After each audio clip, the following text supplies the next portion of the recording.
Check, check. Chickadee check, chickadee check. Are we live on three things?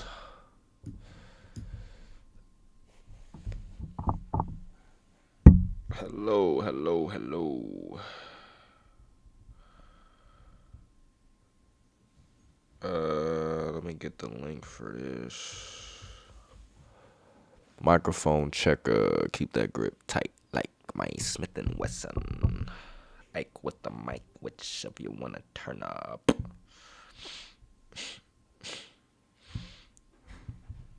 Why is my YouTube live not showing?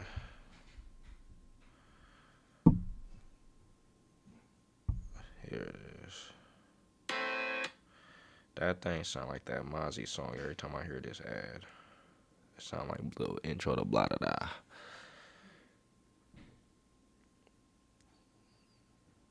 Say you need the job done. You know you supposed to come to me.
So yeah, I'm gonna go through the core side report. Then the My Player Builder, I'll go through those. I want to find the My League news, and then I'll probably go through that with my brother. That'd be good to go through with him. But yeah, that's what it's gonna look like. We're about to get started in about 5 minutes, you guys. 5 minutes.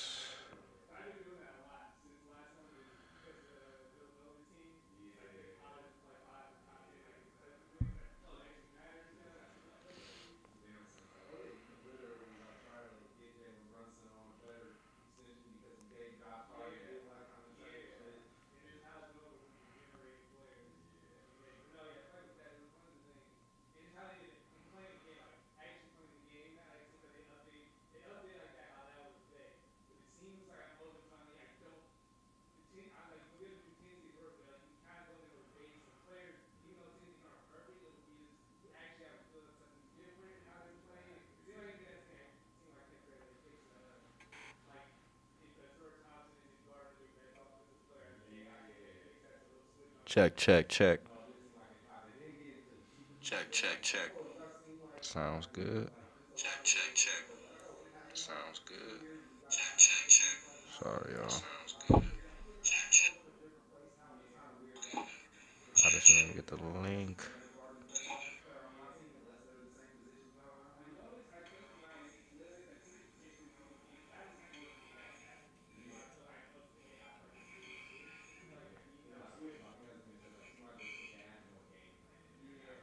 NBA 2K27.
About to get started, y'all. If you can't, if you didn't hear me, who gonna do this courtside reaction, my player builder reaction, and then I'm gonna get my brother on the stream, and we're going to react to the My League stuff. That's what I'm really excited about. I heard they finally did some, added some additions to My League. Finally, finally, finally, finally. Wow. I lost on prize picks too, you guys. Ouch. Pain. Pain, pain, pain. Gotta bounce back later, man.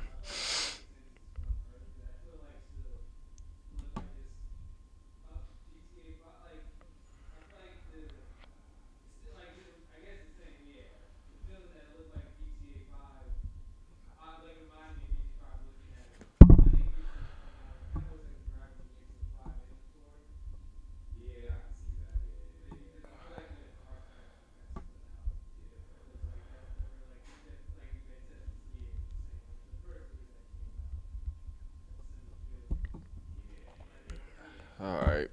Let me throw this on the charger. Connect my headphones. Yes, sir.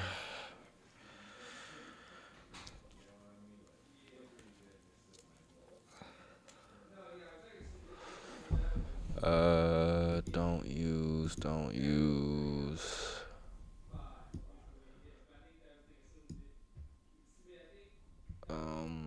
I didn't connect these headphones. Haven't connected these Bluetooth. Oh, they already connected it automatically. Look at that technology. Gotta love it. Gotta love it. I need my chat. Just put my chat right here. I can't move my chat.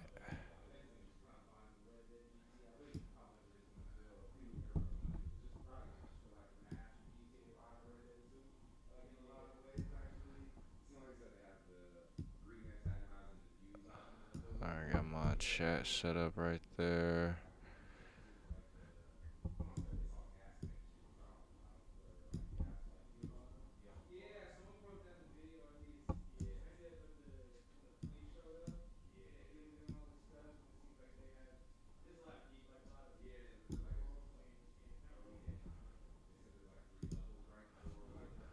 Alright, y'all. I got a lot of stuff going on my screen. I'm just trying to see everything. I might have to just pull up my YouTube live on my phone. Because this is giving me OCD. Where's my other phone? Gotta keep two Androids, bro. Come on now. I'm serious about mine. Let's see, where can I pull it up? I can pull it up right here. Alright, we got that pulled up. Got my comment section on here. Only place is the community. I don't have the comments up because it's so weird. It echoes when I open it on, when I try to open it up.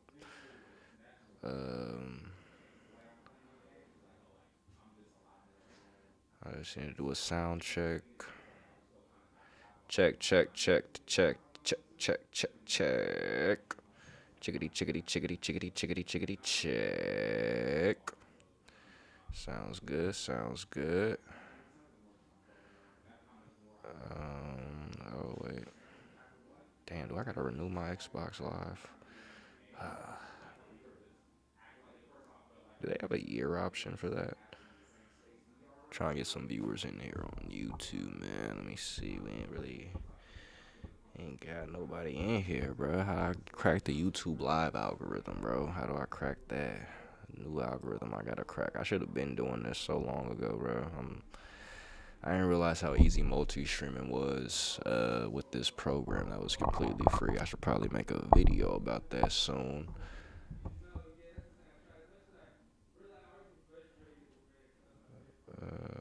Boom. Hold on. Let me do this real quick.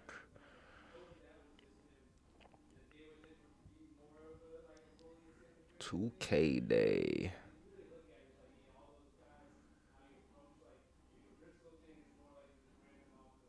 Can't believe I just chalked, bro. I'm hurt. I'm hurt.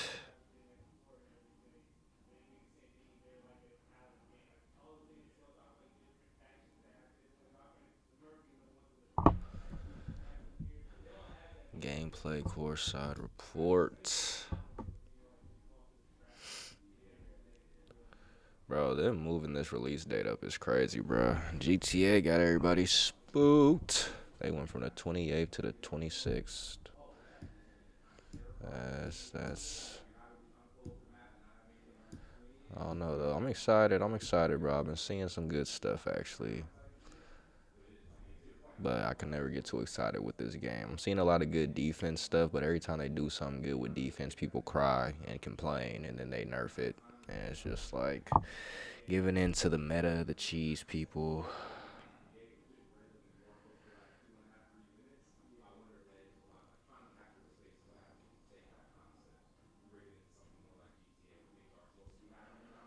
How come my payment didn't go through?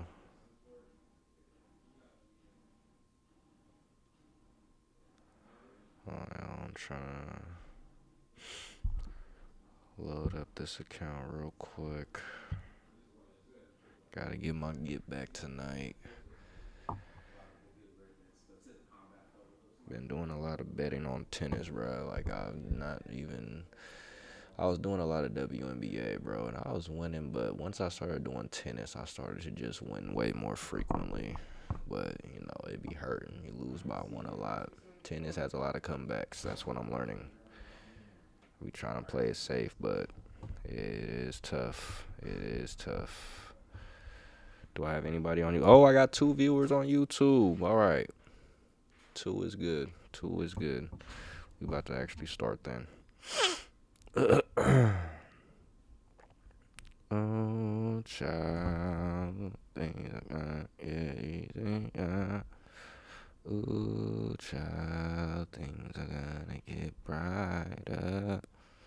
Someday we'll walk the rays of a beautiful sun. Someday the world will get much brighter. Things are gonna get easier. Ooh, child, things are gonna get brighter. Post on Twitter. 3 people watching. All right, y'all. I'm feeling confident. I thought I'd flop on YouTube, to be honest. All right, let's get this, man. Start recording. Make sure I got space on my Mac. Empty out the trash. And we're about to get to it.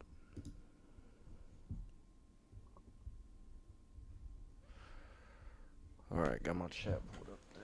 Charge my phone up. And we're about to get it right now. 3, 2, 1. Turn this up. What's good, YouTube? It's the Casual Gamer here. Actually, wait. What's good, YouTube and Twitch? This is my first multi-stream, you guys. So thank y'all for joining me. It's the Casual Gamer, also known as J Bash here. And today, we are going to be going over the NBA 2K. Wow, I'm so mad I just messed that up. That was a really good intro. It's all good. That's why we have a stop and record. 3, 2, 1. And today we are going over, actually 3, 2, 1. And today we will be, this is the behind the scenes, bro. 3, 2, 1. And today we will be going over the NBA 2K27 news that they just dropped today. Got all the news in one day. I don't know if that's GTA having these games spooked. Also figured out that they're dropping the game on the 26th, which is like next week. It's crazy. But I guess that's only 2 days earlier than they were going to do. So yeah. So let's get into it. I'm gonna go through the gameplay and courtside report. We're about to go through that right now, and then we're gonna go through the My Player Builder, and then I'm gonna get my brother on the stream, and we're gonna go through the My League stuff, and then touch on anything else. I'll probably go through the website and just look at a lot of the news that they wrote out, get a little bit more details than they have on the video. But yeah, let's get to it, bro. I've been trying to like ignore as much news as possible so I could really get my live, genuine reaction to everything. So let's see what they talking about. Let's see what Mike Wang is talking about this year. How was that, chat? That was good. I think that was good. I think it was good. Drink some water. All right. 3, 2, 1. Let's get it.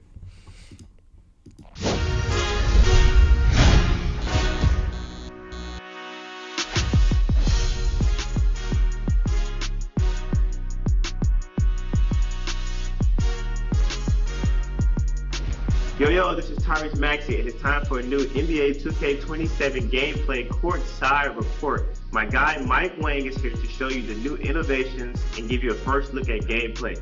Let's get it, Mike. Was that a step through I just saw? They added the step through? That might be really cheesy, I ain't gonna lie. That shit is cheesy in real life, bro. Alright, so we got a step through. That's cool. Mike. Thanks, Tyrese. Gameplay in NBA 2K20. Was that a female mod player just did a 360 dunk? I respect it. I told NBA to run, bro. Add the WNBA players. Now y'all let 2K beat y'all to it, bro. I told y'all, bro. I told y'all. All right, let me let this play now. 27 strives for the most balanced experience, with enhancements on both ends of the floor, all powered by ProPlay. From meaningful new offensive tools and animations to reworked defensive systems for a more rewarding experience. ProPlay continues to push the limits of authenticity in NBA 2K with its advanced machine learning capabilities. When players take the court in 2K27, they'll see heightened fidelity in animations and the evolution of real-time adjustments. As players around the league find new ways to create separation, we're finding new ways to innovate. Players of all skill levels will benefit from improvements to rhythm shooting, expanded dribbling customization, realistic layup gathers and ankle breakers, and a revamped takeover system. Let's dive in.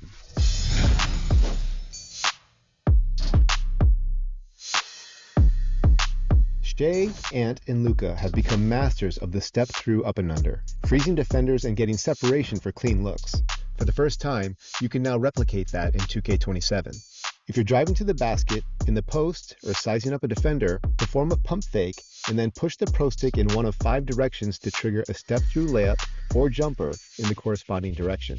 Signature up and unders from players like Donovan Mitchell have been captured via ProPlay to bring these moves to life and add a brand new weapon to your offensive arsenal.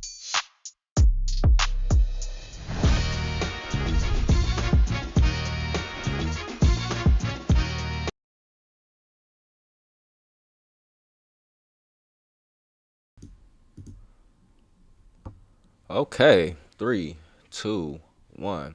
All right, y'all saw it. That was the first thing they talked about was that step through. How are we feeling about that? Like I said, that's gonna be dangerous for people like me. 5 different directions, so it looks like not only can you step through forward and to the side a little bit, but you can also. It looked like you could kind of step back with it. I'm assuming that's 5 directions, right? Forward, to the side, or forward, diagonal left, diagonal right. Yeah, back left and back right. Yeah, diagonal. Yeah. Oh wow. Yeah. So yeah, you're gonna be able to do that pretty much in all directions, and that's gonna be kind of crazy if people are able to master that. I wonder if people are gonna end up calling it overpowered within within the first season. But I'm glad they added it inside of the game, just for the game in general. Not just thinking outside of just the My Career in City stuff and just the PvP. I think that's going to be really useful just against, as somebody who plays my league, that's going to be really useful against AI. But yeah, let's continue.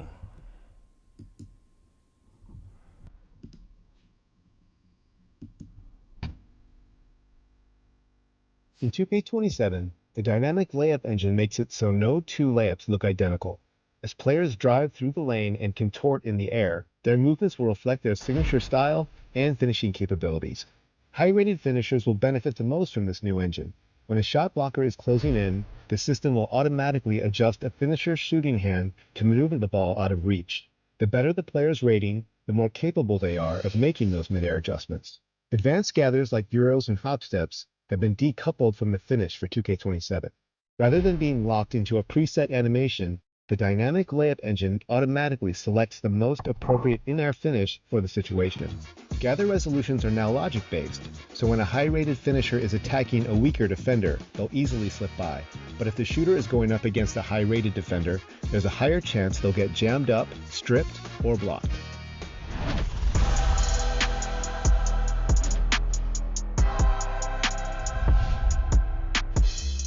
This year, we've added another layer of skill to dunking.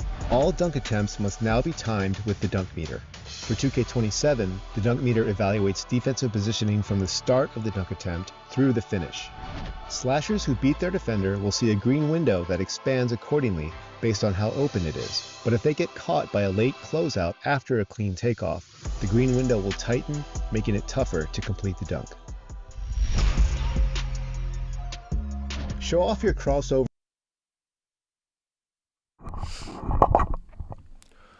Alright, a couple things there. It seems like they finally improved the layup system. It did just become kind of reliant on the same animations. You just saw a lot of repeated stuff. So it seems like if your rating is high now, you're just gonna have a lot more options at the basket, and just in terms of just finishing and getting around defenders. But also they're already mentioning, I could tell, like I think I said before I started recording, it seems like a lot of defensive adjustments. So even while they're talking about the offense, they're making sure to bring up the defense and saying, yes, we did add this to the offense, but if you're going up against a good defender, it's gonna be 50-50. It's gonna be 50-50 is what it sounds like. And that's kind of just what I'm most excited about, is the defensive improvements. So I kind of can't wait to get to that part. But yeah, how do y'all feel about the dunk meter only? This is like the first time in 2K ever. I've been playing 2K since NBA 2K22, and you always just been able to drive to the basket and hit that button and dunk, even with their addition to stick dunking over the years, and even with their addition to just different ways to dunk, you were always able to at least drive, and if you have an easy dunk, you can always hit the X or square button. So this is gonna be the first time. I think it's gonna be an adjustment for everybody, just having to time all your dunks. I'm assuming just because it's the first year of having it, it's not going to be that difficult to time our dunks. I wouldn't be surprised if it's even easier than it was last year to time your dunks, just because that's kind of what they do, right? When they added rhythm shooting at first, it was kind of tricky and people weren't getting it, but then they really wanted people to rhythm shoot and tempo shoot last year, so shooting was just way too easy last year, so they introduced it. And now it seems like this year, from I haven't got to that part yet, but from what I've seen, is shooting is going to be a little more difficult. But yeah, first year of having just only dunk meter, you have to use your dunk meter for dunk. I wouldn't panic too much, because I'm sure they're gonna make it just an easy transition for people, just because, yeah, you don't want people just complaining about your game for the first month or two, just not being able to time their dunk. So yeah, I don't expect the dunk meter to be that hard I just don't expect the dunk meter to be that difficult, and I think they're just going to make it easy for people to get used to, pretty much. So not too worried about it. Let's continue. They're talking about dribbling and stuff now, which they've been needing to improve on for a while.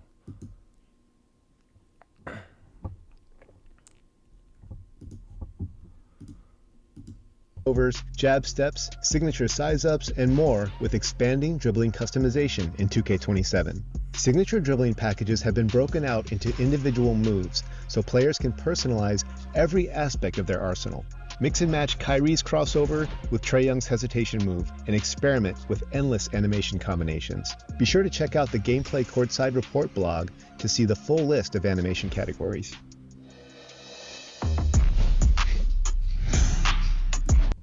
All right, we might got to go check out that list. Maybe I'll do that with my brother when we open up the website. But I do want to check out that list of all the animations, because that didn't really tell me anything. All right, advanced controls. Is this something new? Let's see. There are several exciting updates on offense this year, including new advanced controls. In 2K27, you can perform breakdowns while moving. Just hold the right trigger and flick up on the Pro Stick to perform that player's signature dribble combo while driving against a defender. You can also throw no-look passes by holding R1 and flicking the Pro Stick at your intended teammate. Finishing alley-oops now feels... Whoa, did y'all just hear that? You could throw passes with R1 and pointing the stick. So like it says no look passes, but I wonder if that's just passing in general, because that would be really big because they're directional passing. I don't know if they've tried to add it, taking it away, like, but just not having to use the pass icon just to pass to the right person every time. Like, it's so frustrating, especially if you run point guard online, bro. It's just like I can't always pull up the pass icon. So having the option in general, even if it does have to be a no look pass, to just be able to point and flick my stick towards who I'm trying to pass it to, that's a really big upgrade for them. I've actually been waiting for that for a while, for them to just get that system down. But yeah, I hope it's not limited to just no look passes, because you should just be able to pass like that just in general, bro. Like, let me point at who I'm trying to pass to. Like, the game should pretty much know at this point. All right, let's continue that. I wasn't even supposed to stop it there, but is more intuitive. The button you press corresponds to the direction of the pass, so reading the play tells you exactly what to do. You can also flick the Pro Stick toward the pass at the right time to finish if you prefer. my guy Mello on YouTube said he's making a 7'4" build day one. You think it's about to be like that again after last year? Cause that was last year, right? Everybody made the 2K26. Everybody had the bigs, the Wemby builds. I would imagine they're probably gonna nerf those, bro. I'm not even gonna lie, but we'll see. With the step through though, the 7'4" build with the step through. Oh my gosh, imagine that though. I think I see your vision. I think I see your vision, Mello. I think I see your vision. All right, let me continue.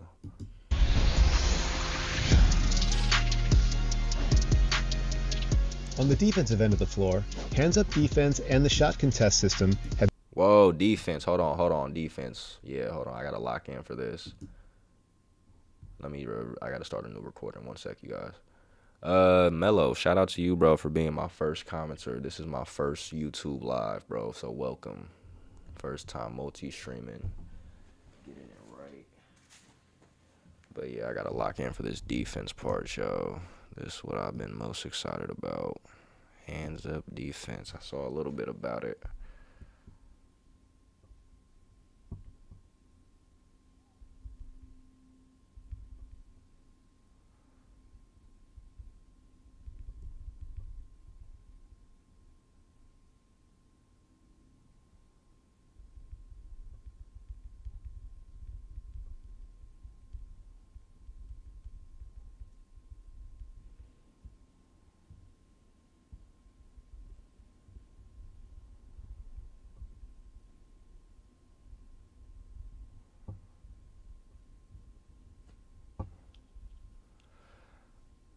Alright.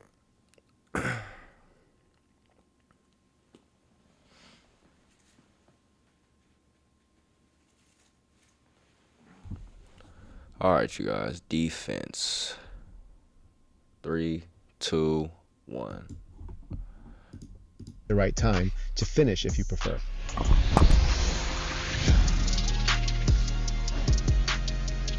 On the defensive end of the floor, hands-up defense and the shot contest system have been redesigned to give players added tools for more impactful gameplay. Play with intensity and contest shots with aggressive hands-up defense by holding the Pro Stick up. If you're in foul trouble, you can play conservatively by holding the right stick down to stay planted while walling up. The block button is still your go-to for aggressive shot block attempts, but it rewards anticipation, so timing is what separates a clean rejection from a foul or whiff.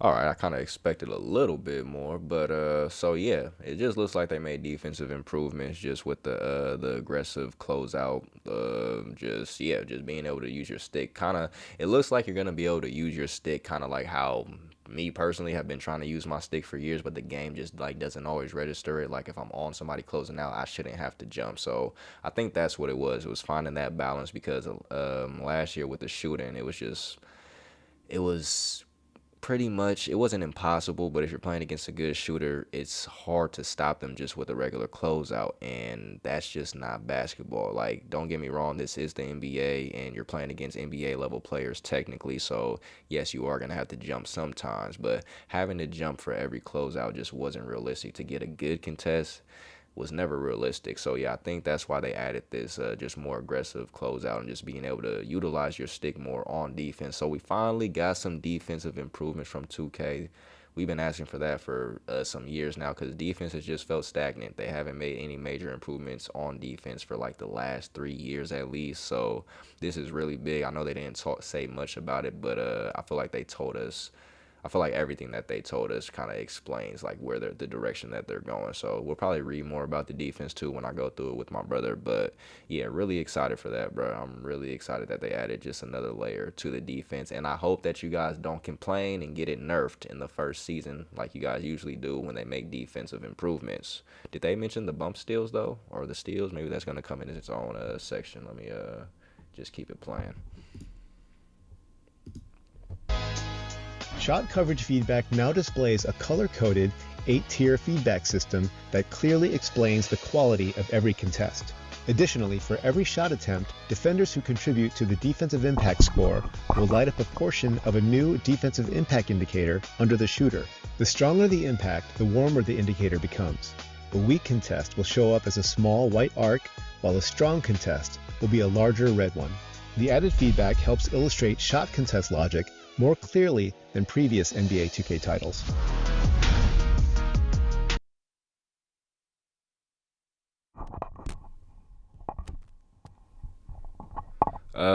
I don't know, bro. I kind of like the system already, personally. That's a lot. They just said 8 different, whatever they said. That's a lot. I'm probably just going to end up turning all of that stuff off just because that's just too much for my mental. Sometimes when they add all that stuff, you can't really get a good game feel because you're so worried about it. So I think it's good to have it like when you first get on the game, just figure out what a good shot is for the player that you're using and what isn't. But then, yeah, once you start adding just too much, though, that's just, I feel like it's just too much for people to pay attention to. So, yeah, I'll probably be turning a lot of that stuff off once I get a feel for the game. But that's cool that they're actually, I guess it's to explain just how some of the contests are working so you can know how the contests work. So, like, this was a lot of times on NBA 2K26 where it's just like I feel like I had my hand up there, but if you slowed it down, okay, maybe I wasn't all the way there. So maybe it's just a better gauge, or just to give us a better gauge or grasp of like exactly what we're doing wrong on contests if we're not getting the contest that we thought we got. Maybe, I don't know, but yeah, seems like a lot. I don't think there was really that much wrong with the system in the first place personally, but let's keep it going.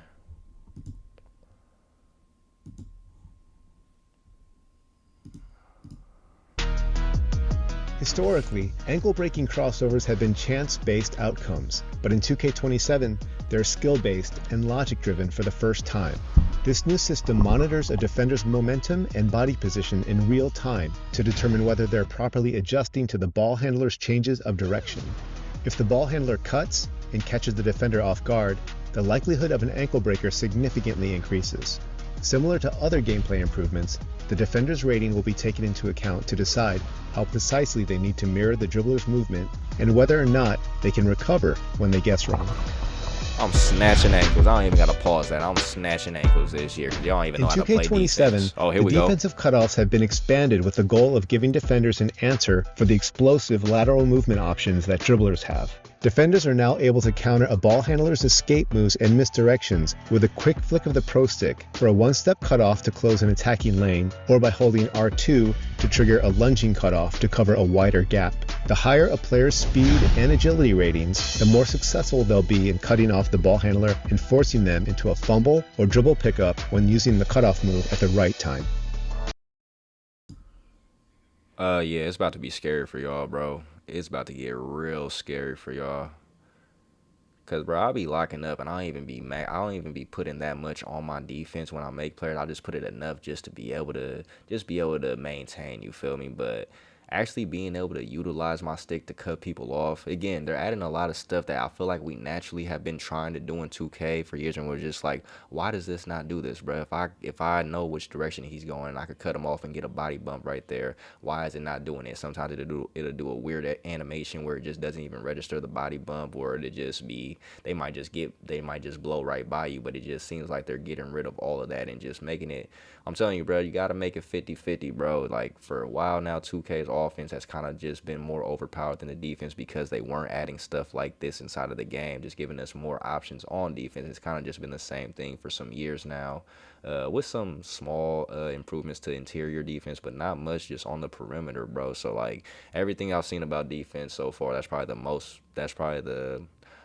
the thing that I'm most excited about is just everything I've seen about defense. But I also am worried that people are going to complain because, again, a lot of all you meta players like to get ish off, and you guys like the game to be a certain way so you could do your meta BS. But yeah, every time it seems like, especially last year, bro, like I think, what was that, season 2 or season 3, like the game was perfect, bro. They upgraded the defense, the body bumps were working, people couldn't just dribble into people and just without being penalized, and then people complained and they changed it in like 2 days, bro. So I hope 2K does not fold this year on their defense, especially not after one season. At least give it one or two seasons. You can't just fold just off of people complaining, because there is going to be people complaining, because you have to adjust to good defense finally, bro.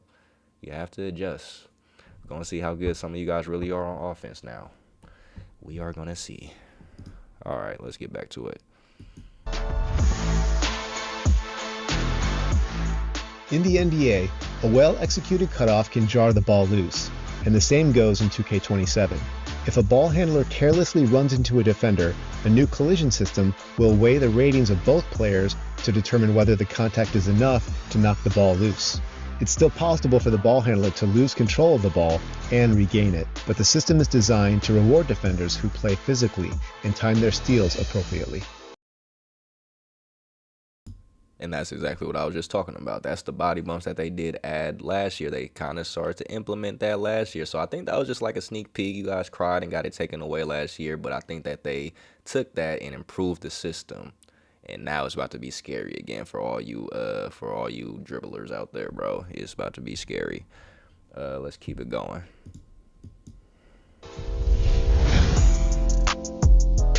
2K27 introduces a revamped takeover system that features 5 disciplines you can activate individually or all at once. Shooting, finishing, playmaking, defense, and rebounding disciplines are tracked independently throughout the game. Each has a dedicated takeover meter in the HUD. As the game progresses, discipline meters will increase and decrease based on your performance in that given area. As the meters fluctuate, each corresponding rating will receive boosts or penalties for how hot or cold you are in that discipline. The meters range from frozen, cold, and neutral to warm, hot, and takeover. Once you get hot in a certain discipline, it will trigger that takeover ability automatically. Be sure to check out the blog for the full list of the 24 takeover abilities. All right, 24 takeover abilities. They threw that in there. We'll probably check that out later too when we go over to the site. But yeah, it seems like they just added more layers to the takeover. It reminds me of kind of like, I feel like they've been trying to implement this for the last couple of years too. Like, if you really play 2K Discipline, especially like last year, I really noticed it. If you played your takeover right, then you could just guarantee yourself just to have a good game, at least inside 5s. And 3s, it's kind of just a little more difficult because it's so fast and the games are only to 21. But in 5s, if you play the game right and you just play your takeover meter, like you're disciplined with your shots until you get your takeover up just a certain amount, like just little stuff like that. It's like if you're already playing with that mindset, I feel like this is going to be really beneficial for you if you know how to work the game with the takeover meter, because they really do go hand in hand. All right, let's continue. Rhythm shooting. Let's see.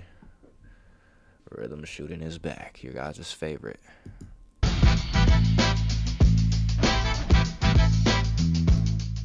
Rhythm shooting is an authentic way to feel closer to your favorite superstars by using the Pro Stick to mimic a more traditional shooting motion, and it received some important upgrades for 2K27. The shot meter now features a tick mark that moves in sync with your Pro Stick movement. This is a real-time visual guide that will help with learning the ideal tempo. The closer you match the tempo, the wider your timing green window becomes, making it easier to knock down excellent releases. However, if you rush or drag the flick of the Pro Stick, the green window will shrink and demand pinpoint precision to make the shot. Based on community feedback, successfully making a shot with rhythm shooting now requires greening the timing. Detailed shot feedback will tell you if your timing is early or late and if your tempo is too fast or slow. so that you can improve and learn your shot's overall rhythm. So I don't know which direction they're gonna go with this, because yes, you do have to green it now, but that also makes me think, because people have been saying they made shooting more difficult, and I think they're saying that because you have to green the rhythm shots now. But I wouldn't be surprised if, like dunk meters, that rhythm shooting, with just what they added to it, they're gonna ease people into it. So yeah, whatever the tick that they're talking about, I feel like I gotta see more of it, or just get my hands on the game to see like exactly how it's different from what we have had meter wise. But yeah, I don't know. Rhythm shooting never really bothered me. I kind of use a mixture of both rhythm shooting and button shooting. So they didn't say anything about button shooting. I don't know if you're probably, like they say, you probably have a higher percentage of making shots if you use rhythm shooting. But I wonder how the button shooting is gonna be this year, with this change in rhythm shooting, because that makes me think that they're really trying to push us, like they've been trying to push us. They've been trying to push us towards the rhythm shooting thing. I think they just don't want button shooting to be a thing, at least like within the next 2 or 3 years. I think they really want to push people to stick shooting, which is weird, bro, because we've been playing this game our whole lives and you just always been able to shoot with the button. But it seems like they're slowly trying to phase that out, which I don't know why, bro. It's a way to have a good timing system just with the button, just classic timing. I don't know. But if you could balance it out to where it's just like not extremely overpowered, because I don't think you could do that to button shooters, bro. Like, and this is somebody who doesn't really have a problem with shooting with the stick, but like, I don't think you could just force button shooters to just shoot with the stick only. And I think that they should still have somewhat of a even chance of making their shots. Like, they shouldn't be punished for not using the stick. But maybe, yeah, but you know, they're gonna have some type of, just a little more, they're gonna be a little more rewarding with rhythm shooting, obviously. But yeah, that's where it's going, y'all, I'm telling you. So we might as well also just learn how to rhythm shoot now. They're trying to get rid of button shooting, and it's obvious. And I think that this dunk meter thing is really the first indication of that, like really showing you guys, okay, we're trying to like be less reliant on the X button and square button for shooting and dunking. All right, I think this is the last thing. Let's see. Rhythm. In addition, rhythm shooting is now available at the free throw line. For players who actively practice their shooting with the Pro Stick, this transition will feel natural and Finally, rhythm shooting on the free throw, because I used to be doing that sometimes, just like not even thinking, because just when I did start rhythm shooting, it just became a habit to just flick my stick up and down. So like, I'll get to the free throw line sometimes and just flick my stick up when I'm going up on the free throw. So that's cool. I think that'd be good for free throws. Add something else to it. seamless. Gameplay in NBA 2K27 provides more balance and versatility for a more rewarding experience. Compete at the highest level and make an impact with skill-based features that separate the greats from the best. Thanks for tuning in, and I'll see you on the court. All right, so that was our courtside report. A lot of stuff that they're adding in the game. Like I said, we're gonna go through the website in a little bit and just get more of the details that were not included inside here. The next thing we're going to be going through is going to be, let me just go to the page, man. Let's go to the page real quick. That was the courtside report. The World of 2K. Do I want to react to the World of 2K? Do I really care about that? Oh, they have the My NBA. They do have the My NBA one up. Okay, the My NBA courtside report, but I think I'm also want to read about that, and that'll probably be its own video. Honestly, I'll probably do it on here still. But the next thing we're gonna be going through is the My Player Builder. Let's get to that next. So yeah, you guys give me 5 minutes, and we will be back. All right, y'all. Let me get this prepared. My Player Builder.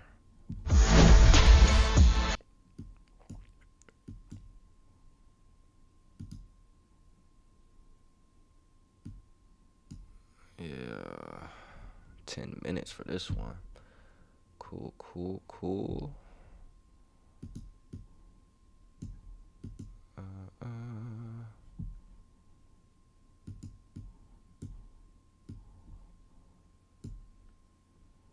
All right, y'all. Let's just get right to it. 3, 2, 1. All right, the next thing that we got here, you guys, the My Player Builder courtside report. Let's see what is new inside the builder. this year on NBA 2K27.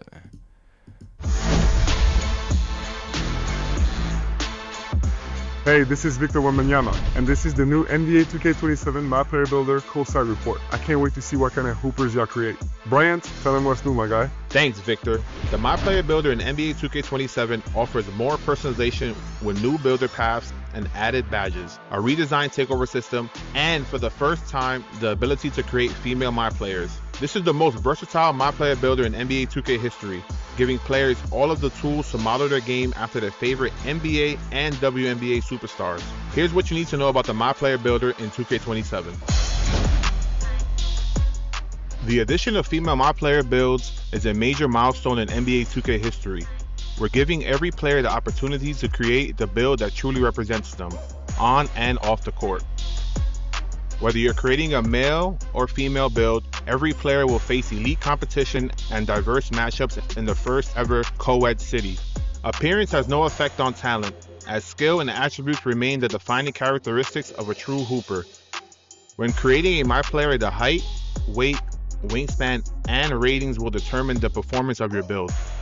With new builder paths available and a vast library of NBA and WNBA player animations to build off of, there are more ways than ever to bring your playstyle to life in 2K27.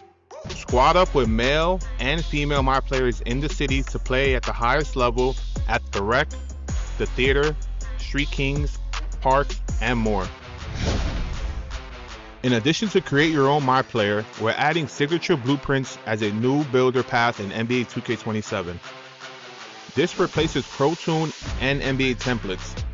However, it maintains the versatility of Pro Toon templates and combines it with the authentic feel of your favorite NBA and WNBA superstars. Signature blueprints are pre-made templates using 3-player comparisons, blending their distinct attributes and animations to reflect each player's unique style. Okay, how do you guys feel about that? I'm not sure how I feel about that yet. It seems like they, I want to say, dumbed it down. I mean, I guess it was a lot just with the Pro Toon builds and all that. So now it just seems like best skill archetype. Let me just look at this page real quick. Best skill archetype. So best skill is defense, archetype, clamp. So that's just straight defense, but you could scroll through that. Want Jalen Brunson's precision passing, Caitlin Clark's effortless jump shot, and Paige Becker's ankle-breaking handles? Make it happen. Draw inspiration from the greatest players in the NBA and WNBA to merge their game. So I guess it just depends on how much options they have on this archetype thing and the best skill. So I guess, I don't know, it's just one of those things. I guess we got to go through on the site and see how much of them that they're offering to us. Because I just don't want it to feel limited now making the player.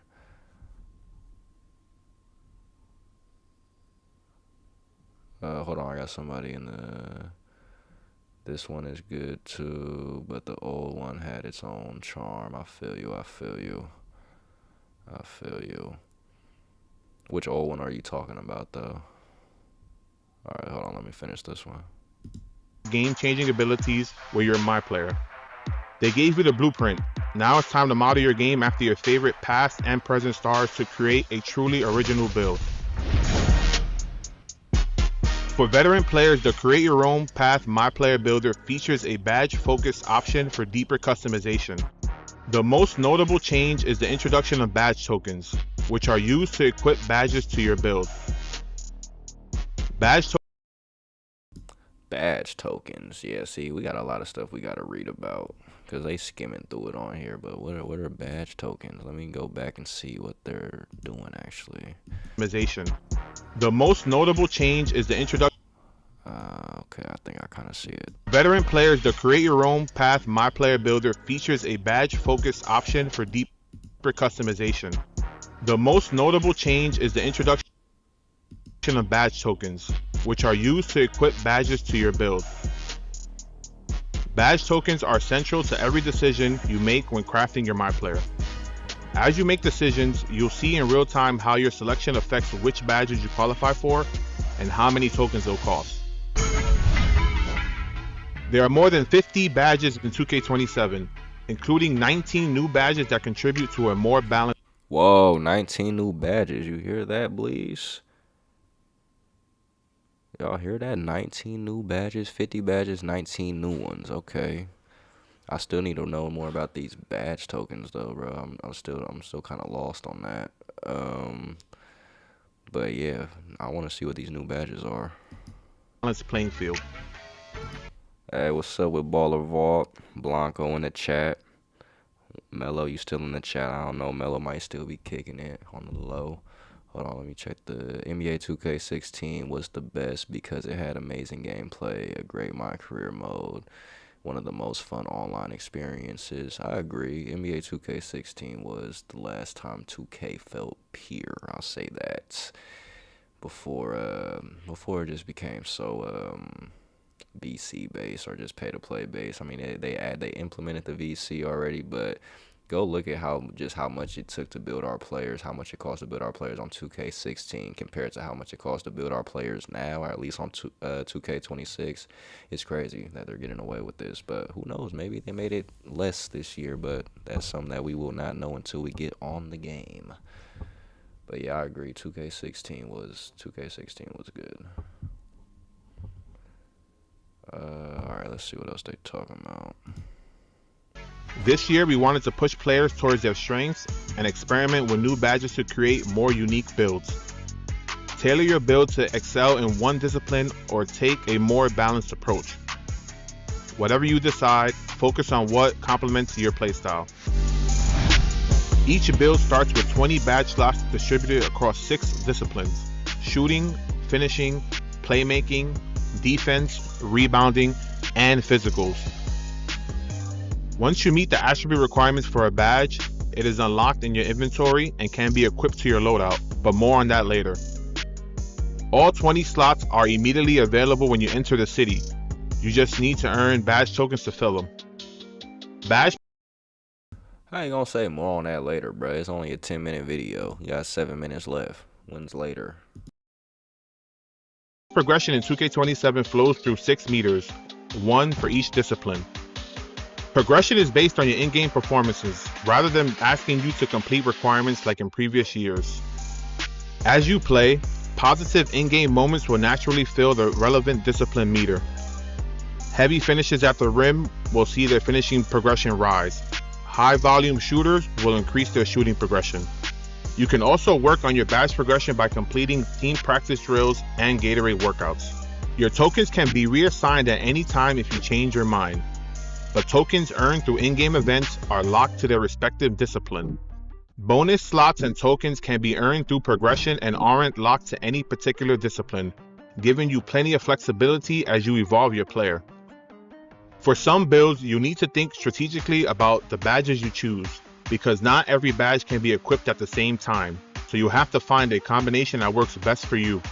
We know the community enjoys Rebirth, so we're happy to share that it's back in 2K27. Alright, the badges sounds a lot more in depth. It's still a lot I feel like I gotta read, but I do wonder what's gonna be the stuff that can't be combined. That's probably very important. Why is Ronnie 2K standing on top of what is this? What am I looking at here? With 4 Rebirth tiers. Once your build reaches 90 overall, Rebirth continues to give your new builds a jump start, starting at the highest overall you previously reached. This year, every time you create a new build, it will immediately unlock a percentage of your new build's badge tokens, so you can equip more badges right away. The higher your Rebirth level, the more tokens are unlocked. At tier 4, all of your build's default badge tokens are unlocked immediately when you start your new build. Wow. Unleash your full potential with the all-new Synergy system, the next evolution of badges and boosts. Synergy gives you the ability to surpass your badge limitations and reach another level of greatness using boosts. Synergy features 8 slots in total. 6 slots provide a +1 boost, and 2 slots provide a +2 boost. Y'all think this is gonna replace just the Gatorade boost, or is the Gatorade boost still gonna be a thing? Or are they kind of like trying to replace it or mesh it with this new Synergy thing? I wonder. That boy said 2K17 over 2K16. I did have a lot of fun on 2K17, but more so on my league. For example, You can equip a bronze badge and reach silver with a +1 boost, or apply a +2 boost to a gold badge and earn a max level of legend. Oh, I see. These are more for badge boosts. Okay, so these are kind of boosts for your badge. All right, I get it. This is how legend badges are earned this year in NBA 2K27. Synergy slots have two parts: Fuse and Reaction. Fuse badges receive a max +1 or a max +2 boost for the entire game, pushing that badge beyond its current tier to maximize its potential. Placing a badge in the Fuse slot also frees up the badge tokens you would have otherwise spent to equip it. When Reaction badges are paired with Fuse badges, a boost is triggered automatically once you activated the Fuse badge a set number of times during the game. When triggered, the Reaction badge receives the same +1 or +2 boost for the remainder of the game.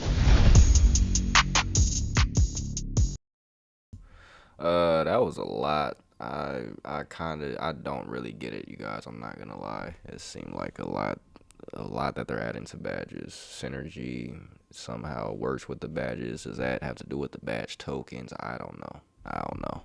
I guess that's one of those things we just gotta figure out when we get our hands on the game. But it sounds like we're gonna have a lot of stuff to be working for, so you actually are gonna have to grind, boy.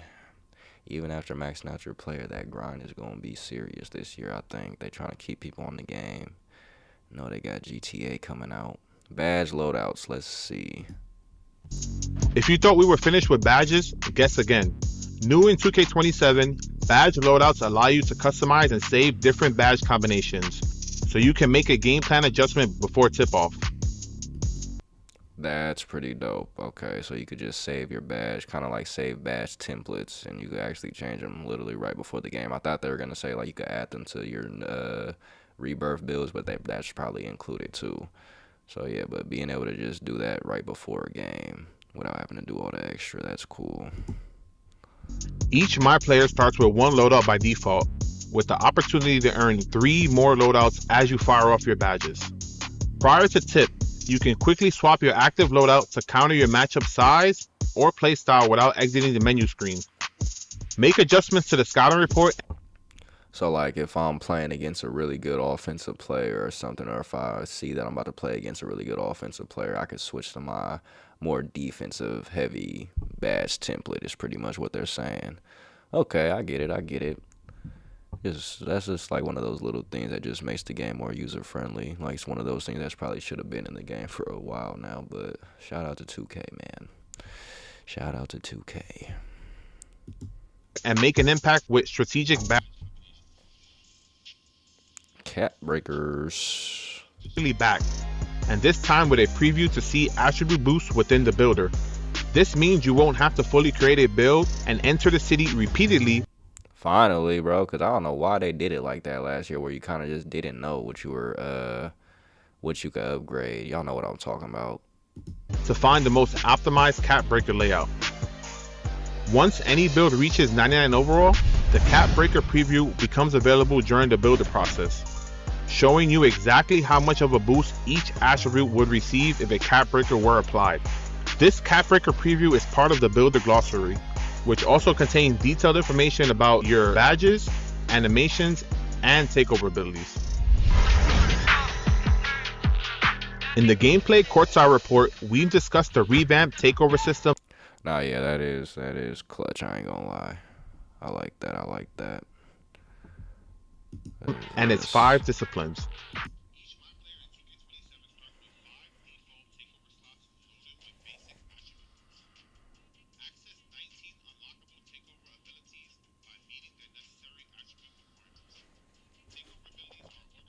Across 5 disciplines, so each slot on your build has dedicated tip. You can quickly swap your active loadout badge combo. You won't have to fully. Gameplay courtside report, we've discussed the revamped takeover system and its 5 disciplines. Each My Player in 2K27 starts with 5 default takeover slots loaded with basic attribute boosts. Access 19 unlockable takeover abilities by meeting their necessary attribute requirements. Takeover abilities are organized across 5 disciplines, so each slot on your build has dedicated options to choose from. Progression happens passively as you play your games and fill your takeover meter.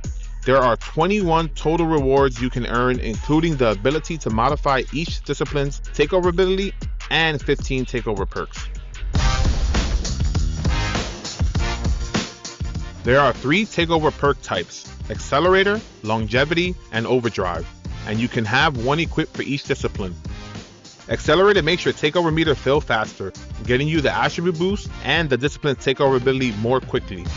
Longevity increases how long the active takeover ability stays on after it's triggered. Overdrive increases the attribute boost granted by the takeover ability. I just want to say real quick how far this game has just came from just ratings, bro. It's like, yeah, you can max out your rating, but it seems like the more stuff that they add, the more stuff that they add just with badges, takeover, and all of that stuff, the less it does actually become about your actual rating and just more so about just what you can do in the flow of the game, kind of. And I don't know if that is a positive or a negative. Like how much, I think they tweeted that. I think Mike Wang tweeted that like last week. How much should ratings matter just in comparison with the how do they balance that just with the badges, the synergy, and all of this other stuff? It's just like, wow, it's like with everything that they added, it just seems like ratings is like kind of like the not the last thing, because your ratings kind of lets you know what you can do with these badges or like what badges you can get, but it just, as far as if you're just out there with ratings and no badges, like you're just gonna get cooked by somebody who has all the badges and stuff. So yeah, bro, I think they added this stuff. Also, I think they added this to kind of to not balance out, to well, how do I want to say this?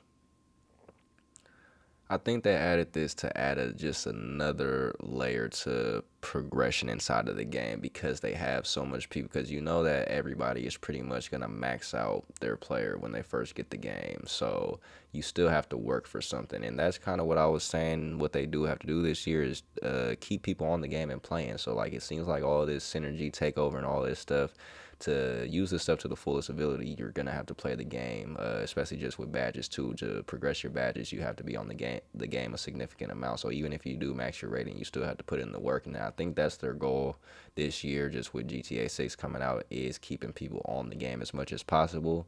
So yeah, bro, it's looking like a year we are gonna have to grind actually, just with our players, for real. All right, what's this? This last thing, build specialization. Let's see what they talking about. Incentivize your approach with the return of build specialization, featuring 10 quests for each track with reworked objectives that challenge you to complete specific tasks rather than generic goals. Complete these tasks and earn more cap breakers, new cosmetics, and a permanent +2 badge synergy slot for reaching level 10 in the reward track. That wraps it up for the My Player Courtside Report for NBA 2K27. From female mod players and an all-new builder paths like signature blueprints to the deeply strategic badge tokens, loadouts, and synergy system, define your playstyle with added customization tools.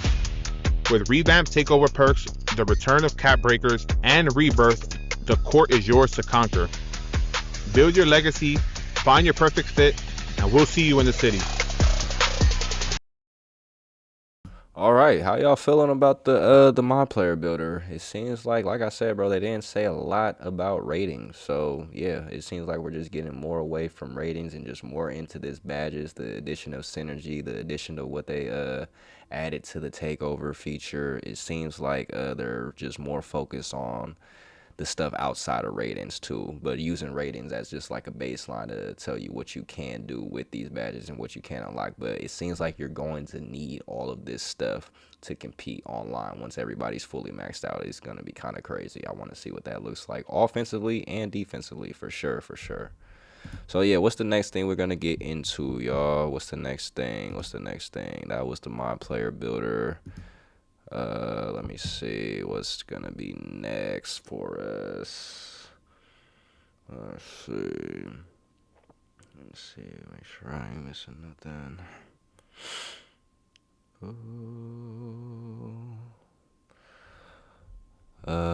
Should we just do the city, or should we do My career eras. I know they're adding the co-op. I think I'm gonna do the city just to see what they add, if they added any new modes or what's gonna be their comp mode. I heard it's gonna be just cruise, so maybe we'll get some explanation on what cruise actually is gonna be this year. Yeah, that's gonna be the next thing we go through. So we'll go through the city trailer, and then we'll go through yeah, okay, that's perfect. Yeah, so we're gonna go through the city trailer, and then we're gonna go through the My NBA. Then after the My NBA, we're gonna read about some of the My NBA stuff, and that's gonna be its own separate video when I chop this up. But I will include at least me reacting to it inside of this one. The city courtside report, the city trailer. So yeah, well, I was on the trailer, so I want the city courtside report. That's what we want right there. Yes, sir. Oh man, I need some water. Check my Kalshi real quick. Twitter. What's on Twitter?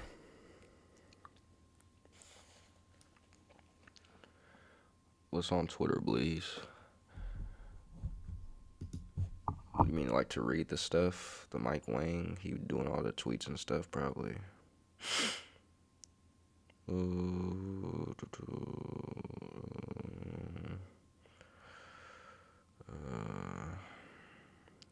Let's see.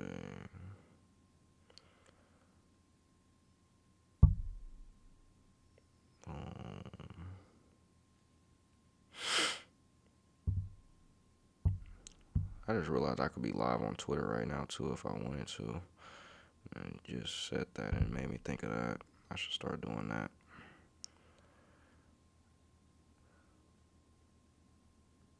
Can't do it too much because I'll lag when I actually play games. But this is cool to be able to do, actually. Multi-streaming. I like it. Alright.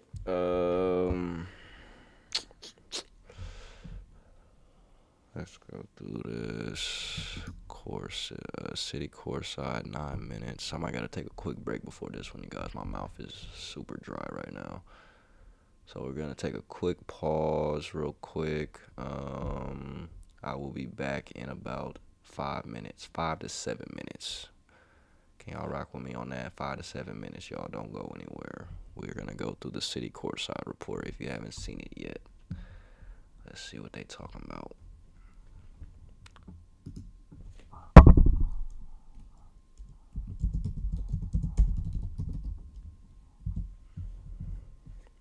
Put that on here too.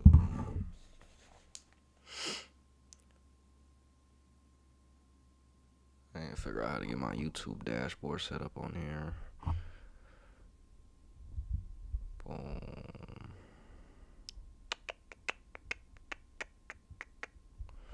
Go to my profile.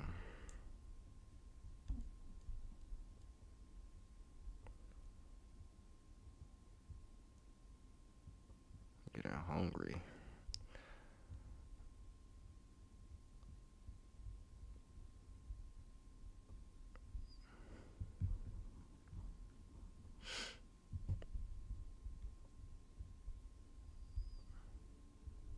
Bro, why are my comments not opening on YouTube? I'm trying to open my comments section for my, oh my god, bro. Why is it not opening on my phone anymore? I just had it up.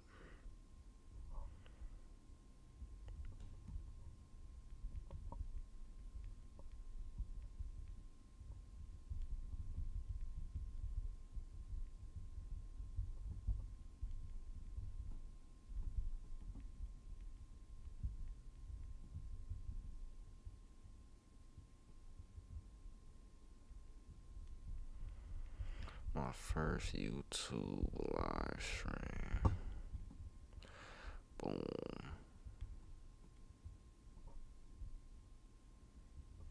Alright, you guys, I'll be back in 5 minutes. Let me go hydrate. Get right.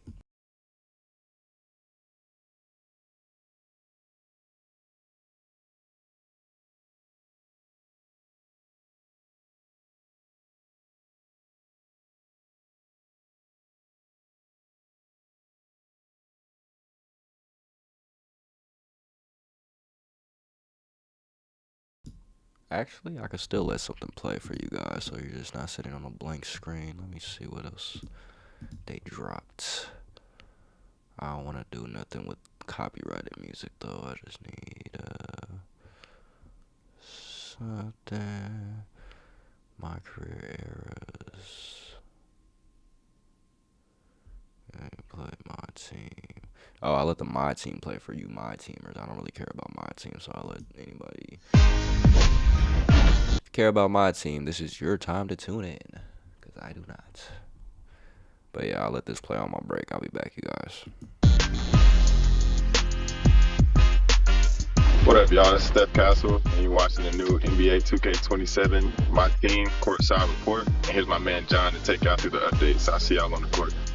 Thanks, Stefan. In 2K27, build, play, and upgrade your My Team with an all-new Player XP system, as you put your lineup to the test in competitive single-player and multiplayer game modes. The moment you fire up My Team, everything you need is within reach. Access your lineup and choose your game mode with ease, using the simplified play menu. See the latest content, discover new cards and alternate versions, and experience all of the exciting enhancements 2K27 has to offer.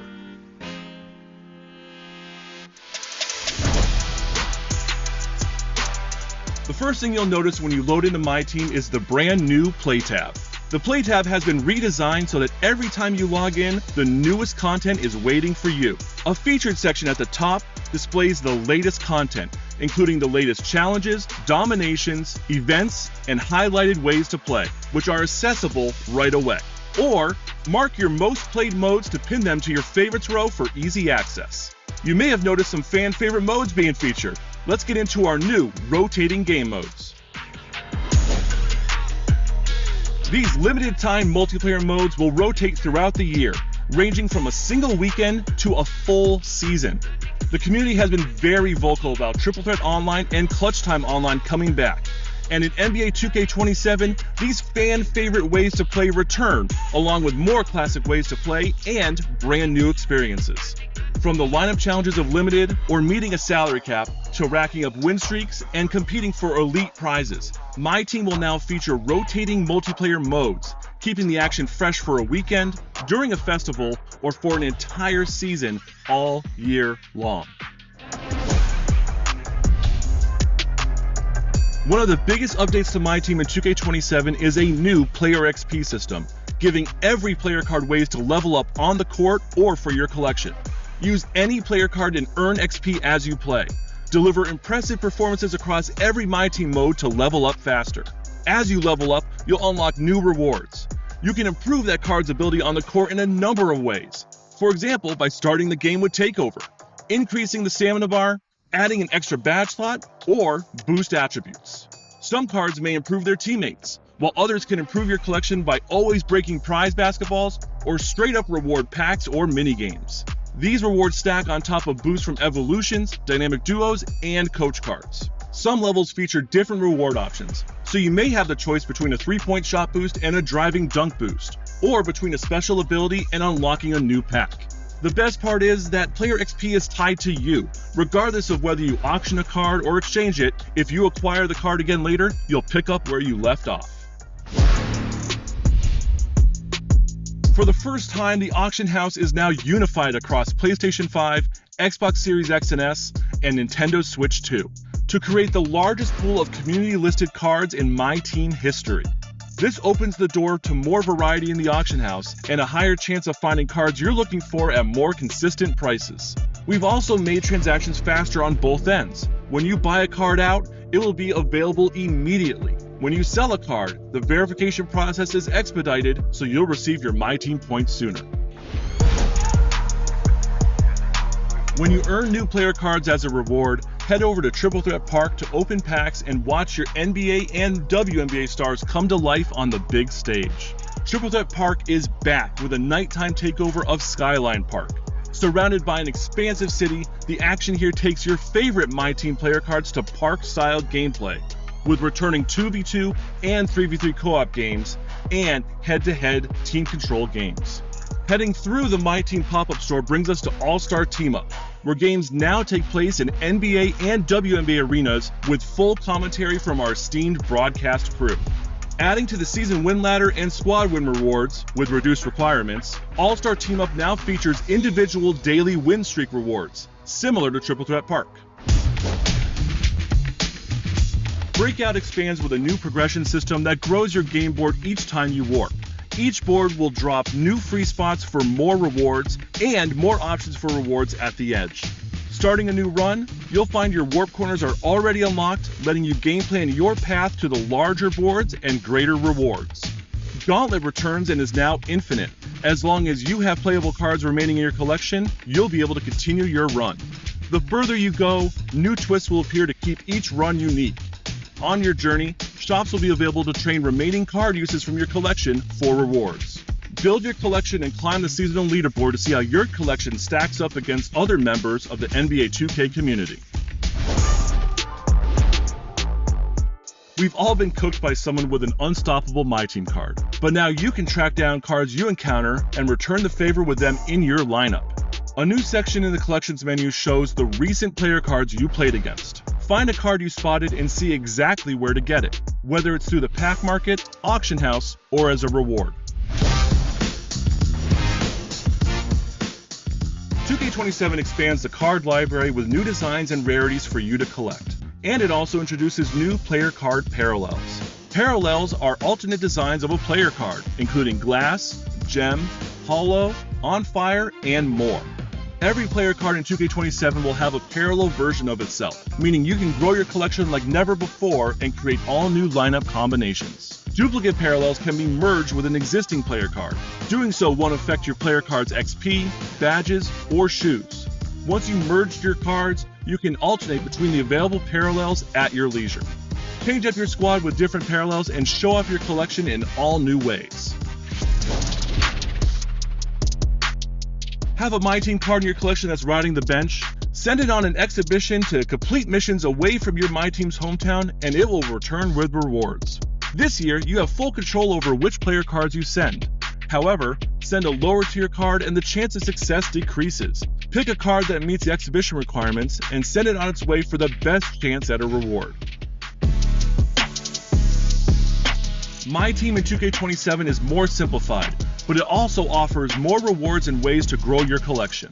Enjoy returning limited time multiplayer modes, earn XP and level up your player cards to unlock rewards, and show off all new gem tiers and parallels to your friends. I'll see you in Triple Threat Park.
In NBA 2K27, we're introducing a fully co-ed city.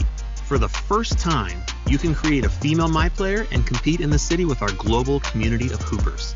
All My Players, male and female, are built on the same exact framework.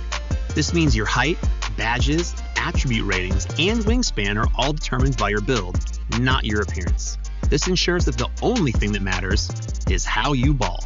This year, we're introducing thousands of women's apparel options in 2K27, from designer brands to streetwear and WNBA favorites, to customize your My Player's fit from head to toe. All game modes within the city are completely co-ed with full access to the Rec, Theater, Street Kings, Park, Proving Grounds, Ante Up, Starting 5, and the new Crew HQ and Casual Corner. Form your crew, chase the win, and make your mark across every corner of the city. One thing to note, female My Players are a city-only experience, meaning the city is the only place you can win game-enhancing rewards.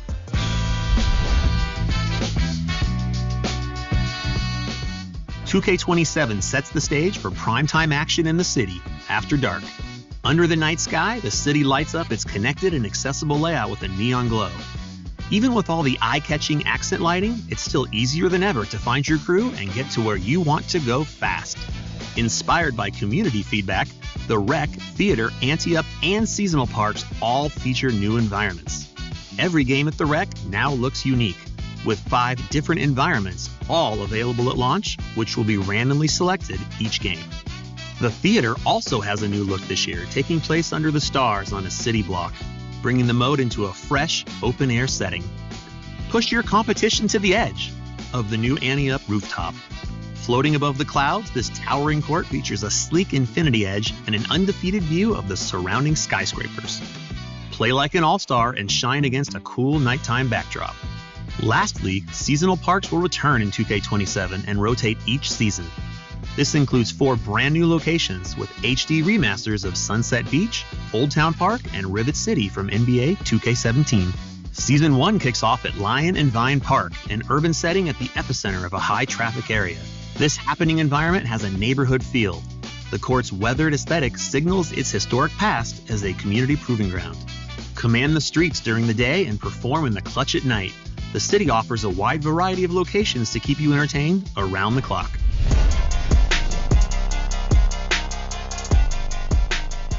This year, we really focused on making NBA 2K27 as accessible as possible, allowing the newest members of our community to practice their skills in a comfortable space that allows for head-to-head play with other users learning the game as well.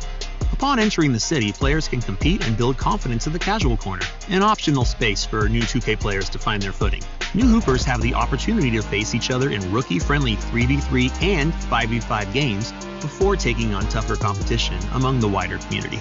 These new game modes are assigned based on new players' performance tier, or plate color. Players will start at casual tier in a PvE format before graduating to face other players. If you're a returning 2K26 player, your highest performance tier carries over on day 1. MVP and Hall of Fame performance tiers are ineligible for casual corner PvP, keeping the casual corner a designated training ground for rookie players. When you feel ready to put your skills to the test in the city, you can skip ahead at any time.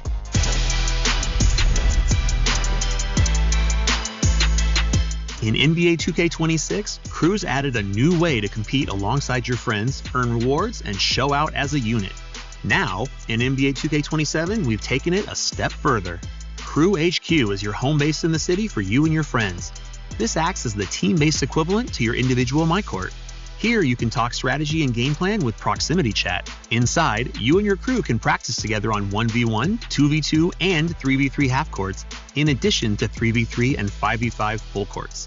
When you're ready to challenge rival crews, you and your squad can face off against... Don't worry, I am back. My 5 minutes, sometimes it's like 7 minutes to 10 minutes, y'all. If you've been here, you know that by now. Alright, the next thing we're going to be getting into, let me get my headphones back on. Let's get this done. Let's see, because I'm really trying to get to this My League stuff, no lie ski, y'all. But let's see what the city's talking about, man. Alright, the city courtside report, y'all ready? Let's get to it. Squad can face off against other crews via... Whoa. Alright. That's on. Audio is on. Start recording. 3, 2, 1. Alright, y'all. Next thing we're going to get into is the city courtside report. We got 9 minutes, so it seems like they might have added a lot to the city. Hopefully good stuff. Hopefully it's not that store is still scaring me, bro. I keep seeing this 2K store, and the last thing we need on this game is just more ways to spin VC. But let's see, let's give them a chance.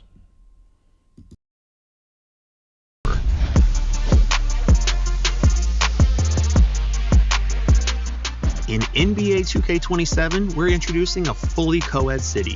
For the first time, you can create a female My Player and compete in the city with our global community of hoopers.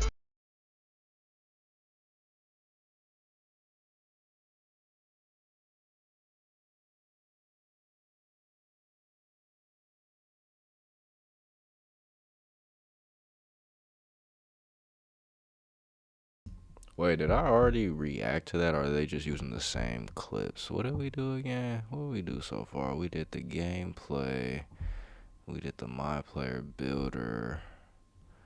We did, I showed y'all the My Team. We didn't do the city yet, did we? They just using the same clips, right? I guess I could just look at this.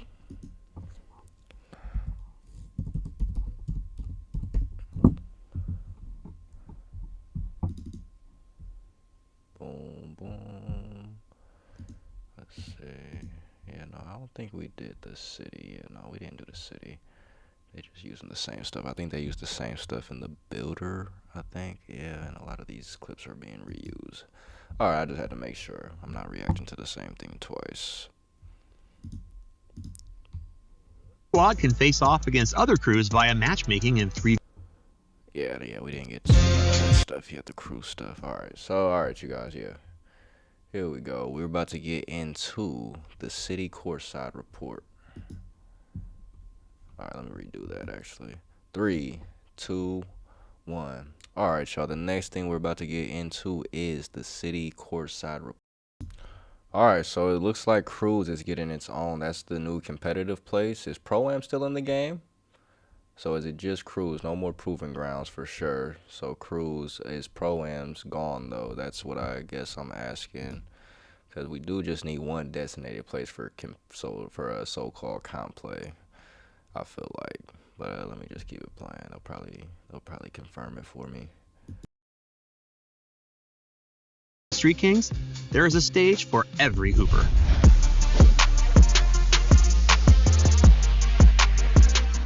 In NBA 2K27, we're introducing a fully co-ed city. For the first time, you can create a female My Player and compete in the city with our global community of hoopers. All My Players, male and female, are built on the same exact framework. This means your height, badges, attribute ratings, and wingspan are all determined by your build, not your appearance. This ensures that the only thing that matters is how you ball. This year, we're introducing thousands of women's apparel options in 2K27. Oh, they couldn't wait to get to the apparel. Okay, bro, we get it. You guys have the female characters now, so now you're gonna have more clothes. Like, did you guys really even have to put this in there? Like, is that really the flex that you guys wanted to lead with when with adding the female characters? Is that you're gonna have more clothes for them? Like, come on now, 2K. But anyway, NBA The Run, you guys missed out on the opportunity. I mean, you guys could still do it, but I told you guys, bro, it doesn't matter. People don't care nowadays. It's like, especially inside of an arcade game, I told NBA The Run that you guys should have added the WNBA players, or maybe just got on it earlier. Maybe you guys are on it, but yeah, 2K beat you guys to the punch. It's gonna be I think this is good for the game, honestly, because yeah, it doesn't hurt the game at all. But I think they're only adding the characters to you can only do it inside the city. I don't think you could use it inside the actual career mode, which would make sense if you're in the NBA. But so what does that mean though? What if you just make one off the rip? You just can't improve. You can only improve by playing just in the city, I guess. I don't know, that's kind of weird. All right, let me keep it playing. Unless they have their own career mode for the WNBA, which I doubt that 2K put effort into. From designer brands to streetwear and WNBA favorites, to customize your My Player's fit from head to toe. All game modes within the city are completely co-ed with full access to the Rec, Theater, Street Kings, Park, Proving Grounds, Ante Up, Starting 5, and the new Crew HQ and Casual Corner. Form your crew, chase the win, and make your mark across every corner of ball. This year, we're introducing thousands of co-ed with full access to the Rec, Theater, Street Kings, Park, Proving Grounds, Ante Up, Starting 5, and the new Crew HQ. Bro, that is way too much places to play. So they have, okay, yeah, you want Rec, Park, and whatever. Okay, Rec, Park, but why do you have to have Why is Proving Grounds, Crew HQ, and did they say Pro-Am too? Did they say Pro-Am? Within the city are completely co-ed with full access to the Rec, Theater, Street Kings, Park, Proving Grounds, Antioch, Starting Five, and the new Crew HQ. Okay, so they pretty much replaced Pro-Am with the Crew HQ, which I feel like should be the only thing for like competitive play. Why not just mesh the crew thing with Proving Grounds? I guess for people who play Proving Grounds and don't have a squad, I guess they can still play competitively.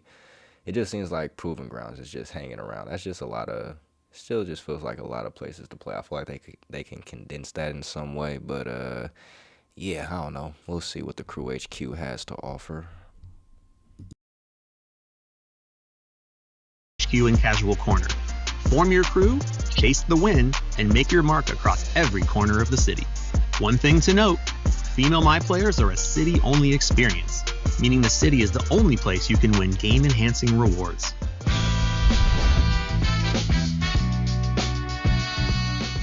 "2K27 sets the stage for primetime action in the city after dark. Under the night sky, the city lights up its connected and accessible layout with a neon glow. Even with all the eye-catching accent lighting, it's still easier than ever to find your crew and get to where you want to go fast. Inspired by community feedback, the Rec, Theater, Antioch, and seasonal parks all feature new environments. Every game at the Rec now looks unique, with 5 different environments, all available at launch, which will be randomly selected each game. The Theater also has a new look this year, taking place under the stars on a city block, bringing the mode into a fresh, open-air setting. Push your competition to the edge of the new Antioch rooftop, floating above. Is it really a theater if we're outside now? I mean, I guess we're on a stage still, but that's strange. I guess, I don't know, that's cool. The clouds, this towering court features a sleek infinity edge and an undefeated view of the surrounding skyscrapers. Play like an all-star and shine against a cool nighttime backdrop. Lastly, seasonal parks will return in 2K27 and rotate each season. This includes 4 brand new locations with HD remasters of Sunset Beach, Old Town Park, and Rivet City from NBA 2K17. Season 1 kicks off at Lion and Vine Park, an urban setting at the epicenter of a high-traffic area. This happening environment has a neighborhood feel.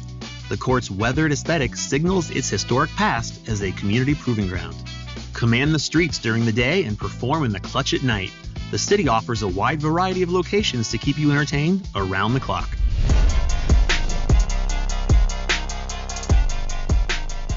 This year, we really focused on making NBA 2K27 as accessible as possible, allowing the newest members of our community to practice their skills in a comfortable space that allows for head-to-head play with other users learning the game as well. Upon entering the city, players can compete and build confidence in the Casual Corner, an optional space for new 2K players to find their footing. New Hoopers have the opportunity to face each other in rookie-friendly 3v3 and 5v5 games before taking on tougher competition among the wider community. These new game modes are assigned. Oh man, I like the idea, but they're messing up by making it. Did they say they're the mode? Like, they shouldn't be playing on a lower difficulty. You should have them playing against each other on the difficulty that they're going to be playing on when they enter the city, so they're actually ready to go into the city. The practice is being able to play somebody who's also lower skill, but you're kind of setting them up for failure if they're not playing on the difficulty that we're playing on in the city or wherever they're playing at. But maybe I misunderstood that, hopefully. Signed based on new players' performance tier or plate color. Players will start at Casual tier in a PvE format before graduating to face other players. If you're a returning 2K26 player, your highest performance tier carries over on day 1. MVP and Hall of Fame performance tiers are ineligible for Casual Corner PvP, keeping the Casual Corner a designated training ground for rookie players. When you feel ready to put your skills to the test in the city, you can skip ahead at any time.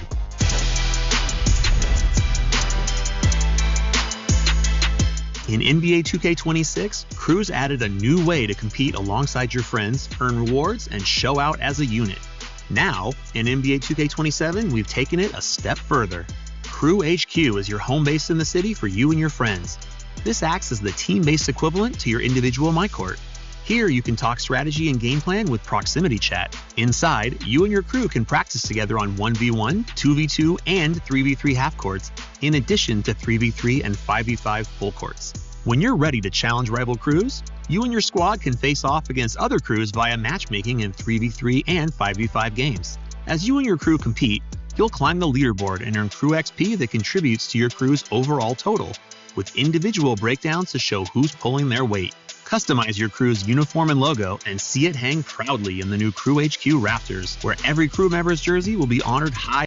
So this is RIP to Pro-Am. No more Pro-Am. It seems like they're meshing it with this new crew thing and adding some more layers to it to contribute to your actual crew rating. So that's cool. Hopefully, I don't know. I don't know where people are gonna play, bro. Where do you guys feel like you're gonna play the most? Are you gonna be in the city, theater? You're gonna do the crew mode? Proving grounds. Like, Proving Grounds is still here. It's just a lot of options, I feel like, but we'll see where people end up this year. I wonder what do they say anything about difficulty inside the crew? I wonder if it's a little more difficult like Pro-Am was, because Pro-Am was on Hall of Fame, right? We'll see if they say something about it. High above for everyone to see. Wins come and go, but a jersey in the rafters is legendary. Crew HQ features increased competition via ranked crew games. There are 6 tiers: bronze, silver, gold, platinum, diamond, and top ranked. Regardless of your crew's rank, you'll be matched up with other crews of the same rank. Each day, your crew will be placed into a leaderboard of 40 crews matching your tier. You've got 7 days to prove your crew is worthy of promotion. I really like that. 7 days is pretty quick though, but I like how they have the brackets. Oh yeah, you're placed inside of a pool with 39 or 40 player pool. That's kind of what Call of Duty Black Ops 2 used to do inside of their rank mode. So I really like that system. So 2 seems like too advanced. You gotta, I don't know where you have to get. Actually, let me look at that leaderboard again. Will be matched up with other crews of the same rank. Each day, your crew will be placed into a leaderboard of 40 crews matching your tier. You've got 7 days to prove your crew is worthy of promotion. Rack up wins and climb the ranks to reach the next level, or take the L and risk being relegated. The final weekend of each season, a divisional tournament will take place, inviting crews to compete against each other for a title, regardless of tier, with the winning crew from each division earning unique prizes. Once the season ends, every crew will drop 2 tiers and have to climb their way back up the ranks to defend their turf. Beyond ranked matchmaking, the Squad Showdown kiosk in your Crew HQ lets you host your own private runs in league play.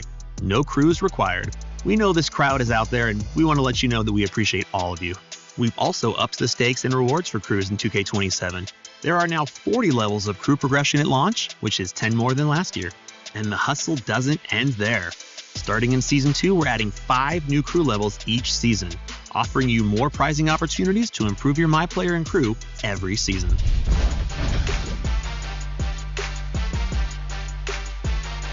Street Kings returns as the 3v3 mode where you and up to 2 friends take on CPU bosses across Harlem Blacktop and Streetball Mecca and deliver iconic performances on this legendary court. This is where Street Kings become legends. The weekly Street Kings tournament now opens with a play-in round based on your seeding, followed by a best-of-5 bracket. Everything culminates with a single elimination championship game of 21. The opponents and rules are refreshed every week, so be ready. Street Kings has come to be known for.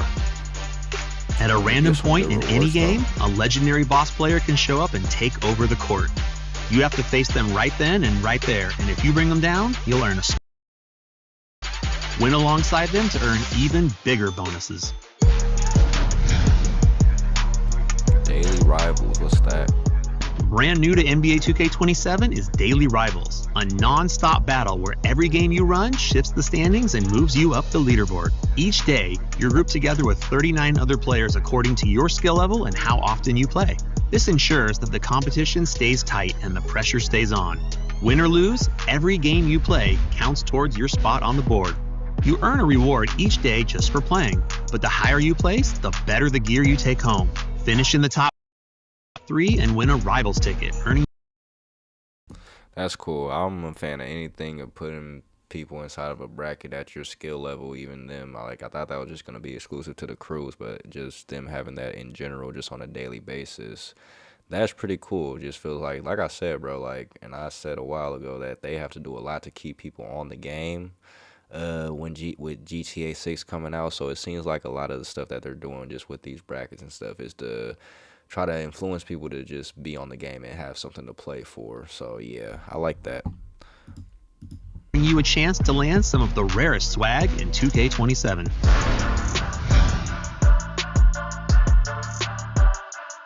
Player medals are a new way to rep your street cred in NBA 2K27. You can show off your player medals during pregame intros and flex your hard-earned status for your rivals and teammates to see.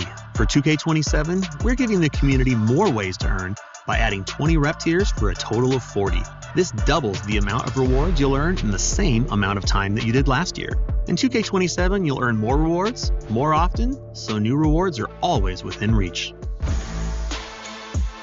The city has long been both a proving ground and a social hub for the NBA 2K community, and this year, we've leveled up the playing field. From competitive co-op gameplay to a stunning After Dark environment, we've brought new life to the city and made it representative of every hooper on the planet. Run the court with your crew, perfect your skills at casual point. All right, I like it. I don't know what I'm looking forward to the most. I guess I don't know where I'm gonna be playing the most this year. I really like the crew, the idea of the crew and the ranking system for it. But also I like just the casual ranking system too, of just having something to play for on a regular, just when you're playing solos when you don't have a crew. That's probably just what I'm most excited about right now, is just giving people incentive. It looks like they're actually giving people incentive to really play the game, and you're getting rewarded too. It looks like you're getting rewarded if you could finish at the top of your bracket for the day. That's pretty dope. So yeah, we made it through, y'all. The last thing we're gonna be reacting to is the My League. Kind of what I've been looking forward to. I heard a lot of good things that they finally gave us some more stuff inside my NBA. My bad, that's what it's called now. They finally gave us more inside my NBA. I'm really looking forward to this. I'm gonna go through this one with my brother, so I'm gonna get him on stream in a second, and we'll get to it.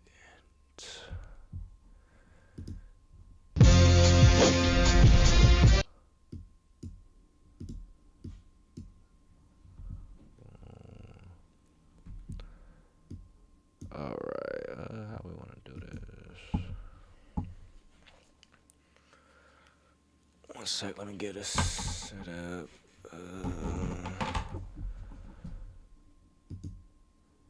Oops, wrong thing.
All right.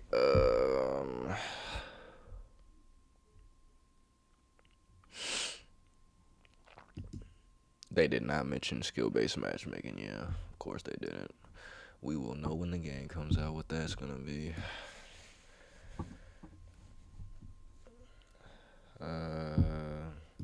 But the brackets kind of do tell us they're gonna have skill-based matchmaking. Next is my league, yo. Getting ready for that.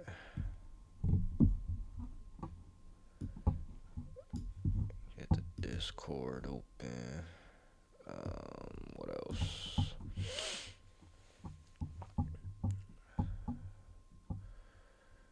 I could do this camera. I forgot how to do that though. I gotta get his thing.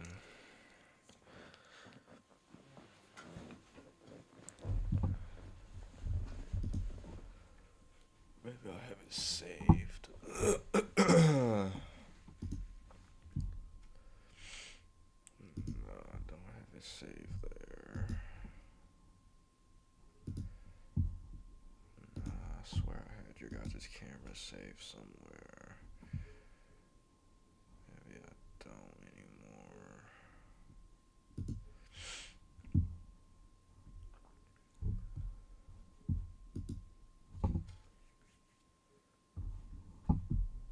I could pull up the website real quick because we're gonna need that. NBA 2K.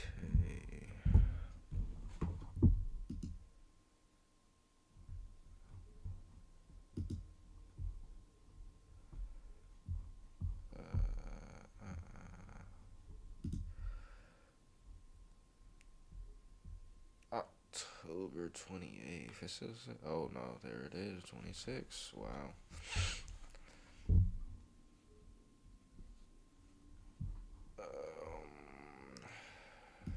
Features my team, the city, my NBA.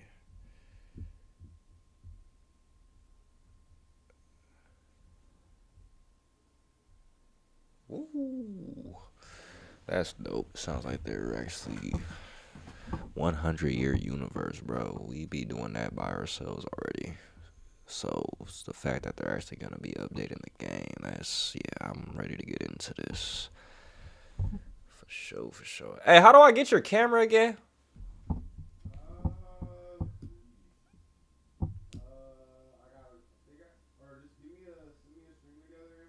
All right.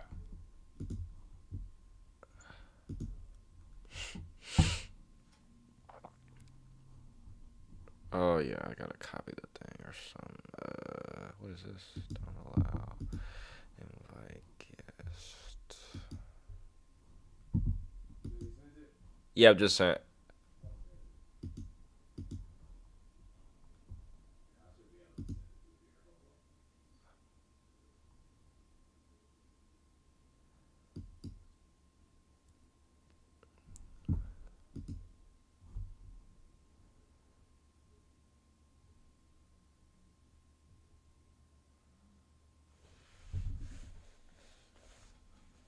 I really could have just did this on Twitter too the whole time. I'm tripping.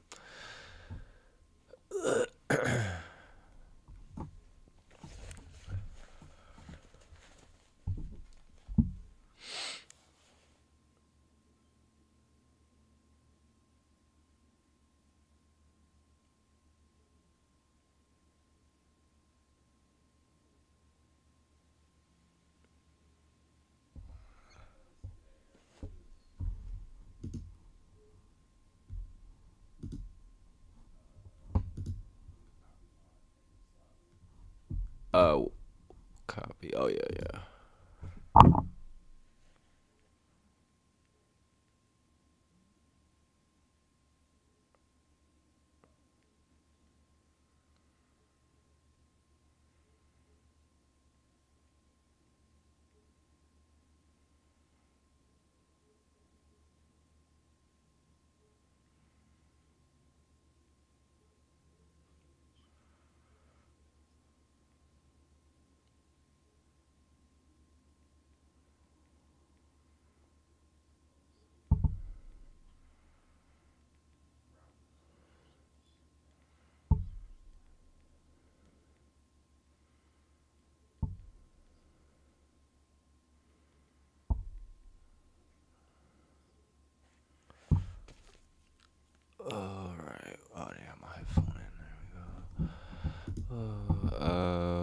is it again? Copy.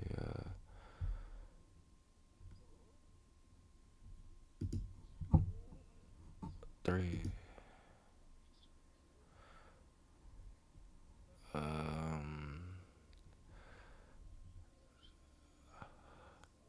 Oh, that gets silent. Okay, that is it. That's it. Okay. And then I add that to OBS.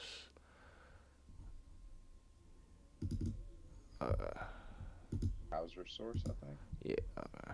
I can't remember. Yep, I already have you guys. I know I had that shit somewhere. Damn it. Yep, look at that. Boom. Oh, it's already working. Okay, yeah.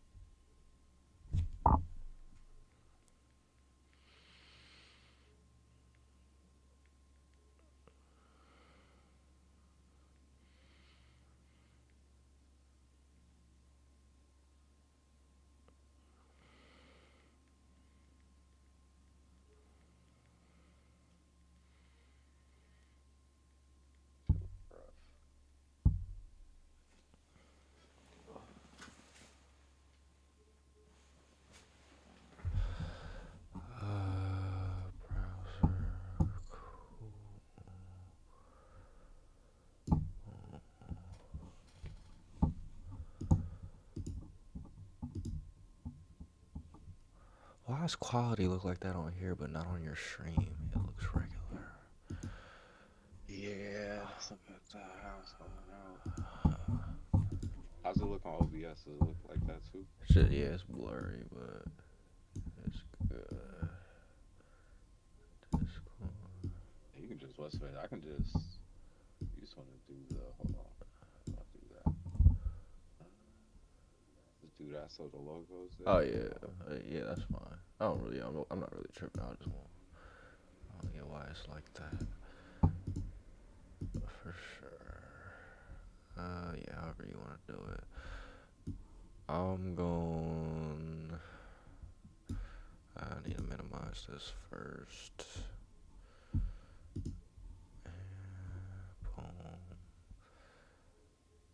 I'm gonna watch the video first real quick and let that run.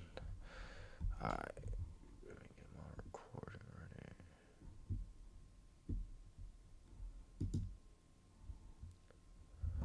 Alright, sure. We are back with what I've been waiting to get to this whole time. The My NBA Courtside Report. It seems like they finally gave us some new stuff in my 3, 2, 1. Alright, y'all, we are back with the final segment that at least I care about, the My NBA Courtside. Seems like they finally gave us some new stuff inside My NBA, which we've been asking for a while. It's just kind of been the same experience for some years, and us kind of creating our own experience with what they give us. I got my brother here. You can follow him, Trash Mike, everywhere. But yeah, we're going to be going through this My NBA stuff. But let's start off with the Courtside Report video.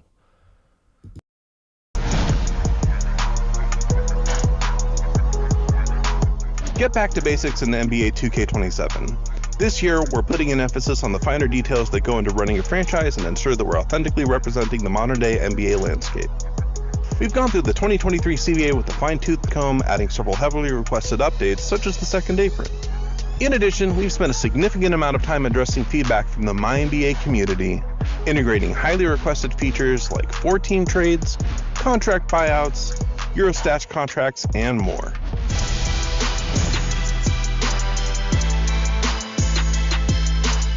Every era in NBA history has prolific players, and adding them to your MyNBA roster can make or break your championship aspirations. This year, we're introducing historic draft class playlists, allowing you to loop or shuffle real, recognizable NBA draft classes so your league stays filled with legends instead of randomly generated rookies. With draft class playlists, you can set up a playlist once and keep getting historical legends from the start, all the way through the newly expanded 100-year limit for franchise saves.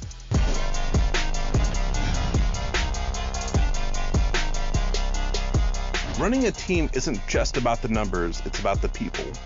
Our new player relationship system tracks friendships and rivalries. Personality dynamics matter. Players can receive. I do want to say real quick, I like the idea of the 100-year thing, but they just used the historic draft class thing, kind of like, what happens to the people who don't want to just recycle older players? Like, you feel me? Like, I wish they like dove in more about the random generated players, but it just kind of sounds like random generated players are still going to be random generated players, and I feel like that's just a big part of the experience and keeping it going. I feel like if they improved in that, I feel like it'd just be, I don't know, or if they said something about it at least, maybe. It's like I don't know. I don't want to say they didn't yet. They're still it feels like they're still gonna make you do the work of, like, if you want a good like draft class that's not one that they made, but like you're gonna have to, like, of just random players, you're gonna have to make that yourself. Yeah, Like this, so at that point, like the game, or you're gonna have to tinker, you're gonna have to edit if you want it to feel like kind of authentic and not just like they're kind of random generators spat out a bunch of players. Like they still. I wish they would just use maybe, I don't know, being able to just, maybe, I don't know, just, I'm trying to think of an easier way to just make the random generated players, because it is a lot of work just like keeping the league up to date. But like they just had, like, I feel like if they had templates, which they kind of do now, you could kind of just put the templates on like through the player DNA thing. So I guess that does kind of work, but I feel like there's a better way they could, I don't know, I feel like there's a better way they could work it just to make it more user friendly, or just easier, or just something that's actually built for that, like that knows what we're trying to do actually. But yeah, let's see. Get back to it real quick. Increases or decreases based on how they vibe with their teammates. Strong friendships can lead to dynamic duos or big threes, while playoff rivalries will spark intense grudges and make players start hot. Honor your promises, and players will take your word in negotiations and be more likely to sign. Break them, and your trust will decrease and team morale will plummet. You'll feel this the most in free agency, which now features revamped contract negotiations, a live moratorium depth chart, and daily recap screens to keep you ahead of the competition.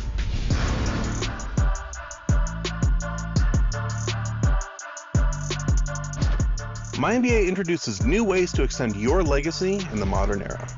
MyNBA Legacy is a single-player, player-locked mode that bridges the gap between running the front office and dominating on the hardwood.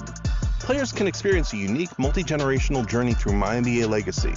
When choosing a player, you can either keep that player as they are, or you can revert them to their rookie form and start from scratch. Starting from scratch gives you the opportunity to potentially earn more XP by choosing a legend and surpassing their statistical milestones.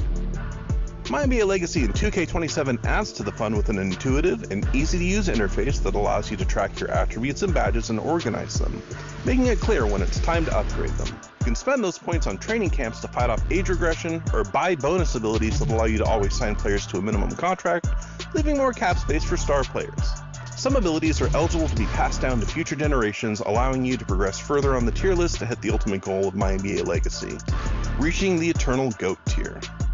For players interested in a more open-ended MyNBA approach, the mode maintains its classic sandbox feel and allows you to change your legend yearly if you want to share the spotlight between different players. Whether you carry the torch as an NBA legend and pass it to the next legend in the making, or completely reshape the league to your vision, you can build a legacy that spans generations. Whether you're managing the salary cap or passing the torch. So is that gonna be, I wonder if that's gonna be limited to just the legends and the players that have already played, or if you're gonna be able to do that with a generated player? That's my biggest question, and I wish they had answered it a little bit more. Because what I think at best, if you remember, the last time they had the Be a Legend shit, people did, if I can touch on this, people did find a workaround where you could just kind of create a player and then make that your legend player. Like, it found a way to work around that. So hopefully, at least, imagine the thing they said about changing from year to year, making it seem like, especially with the 100-year thing, like you should be able to. At some point, you're gonna have to. Player, and the generations thing. That was. I want to read more about that, but are they trying to say like, what, once the player that you choose retires, like you're carrying on? Like, is it like, I don't know. Yeah, I don't know. I think probably watch some more. From what I read, it's kid, like you can have kids, like almost like you Okay, can that's what have I was kids, thinking. like Is those, that the like the kind direction of they're Bronny going? James Jr. thing. Yeah. Yeah, Ah, where you okay. can, yeah. That's interesting. Huh. All right, I think it's the last little part though. The next generation, your franchise has never felt more alive. Check out the MyNBA Courtside Report on the NBA 2K27 website to learn more about this year's features. Thanks for tuning in. We'll see you on the court. All right, y'all. That is the My NBA Courtside Report. We have a lot. I feel like we have a good amount of stuff to dive into.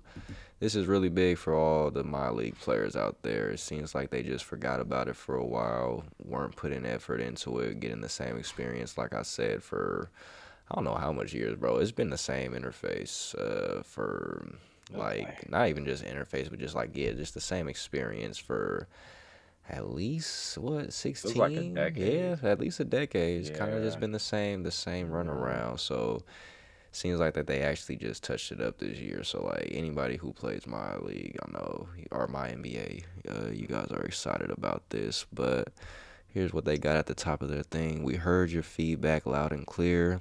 For NBA 2K27, our team's mission for My NBA was simple.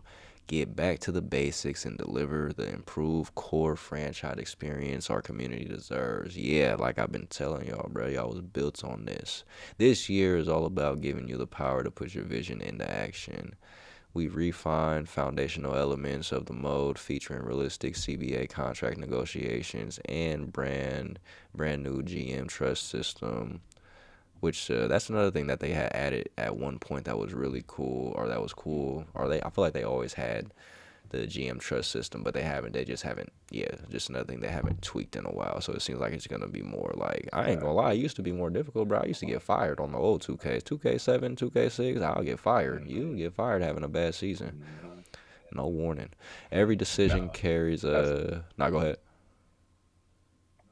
No, yeah, I was gonna say it feels like that's one of the main things. Like it's a good example of what they're doing, where it seems like they're taking things that have existed in the game for a while, but they just haven't been changed Been in a long changing, time. And yeah. the way they existed 10 years ago was cool. Like it was cool, the player kind of morale thing going up and down based on whether you were giving them Exactly. playing time or not. But it's just been the same thing for 10 years, and it feels like they finally took that next step of like, how do we Yeah. evolve this system to have it actually impact like contract negotiations and all this stuff in a tangible way. Yeah, exactly. Cause yeah, it just seemed like it was like they would show the morale, they would have the morale thing, but it didn't seem like it meant as much. Like I said, yeah, it didn't mean as much as it did like in previous generations of 2K. So yeah, it seems like they're just making that actually, yeah, like you said, just actually a thing again.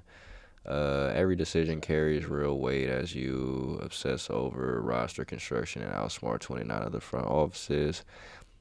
After cementing those features, we couldn't resist adding one more thing, the legacy mode, and we just heard about that. But I do want to, what is that? 100-year universe offering a new player-focused RPG experience right within My NBA. From picking your favorite athlete, reverting them to a rookie, and leveling them up, and forging an unprecedented career path. It gives you the ultimate tools to change how basketball history is remembered. So yeah, that's really big, man. That's really just to have a single player mode, because you guys, like, we've been doing that for a while, like, just even before my career was a thing, is just player locking on My NBA, kind of making your own player. So it seems like we're hoping that we're going to be able to at least do that with our own generated players and not have to just rely on using just a player that's already in the league. But I guess we'll get confirmation on that when the game actually comes out, but I don't see why it wouldn't be like that. Let's I want to see see. what Go ahead. what level of openness is gonna come with it. Yeah. Too, like, is it gonna be kind of locked in, like you can't edit a lot of other stuff, or is like this is just My NBA? So they say something in the blog about how, like, yeah, it's just you're gonna be able to like be great at every, like, you know what I mean? They're Yeah. gonna give you the tools to make yourself like kind of OP. Mhm. But I wonder what level like of customization you're gonna be able to have in that space. Exactly. And just customization of the whole league too. Yeah. I wonder what they're Yeah. just kind of like, yeah, implementing the regular My NBA, but then just adding that layer to it. It's cool. Actually, yeah, it just seems like a mode within itself. I like how they set it up, and it's nothing, and it doesn't seem like it's different than what we saw just like with anything to do with just the online stuff. It seems like they took time to just build out kind of their own thing. So yeah, that's dope. What is this? The moratorium period and pitch and max players. Is this anything else? Early pitches.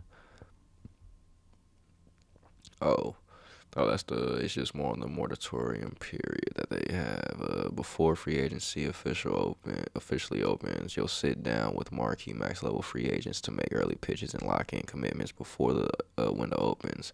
When they say sit down, I wonder if they're just gonna bring back us actually sitting down with the players, or giving us just the cutscenes again.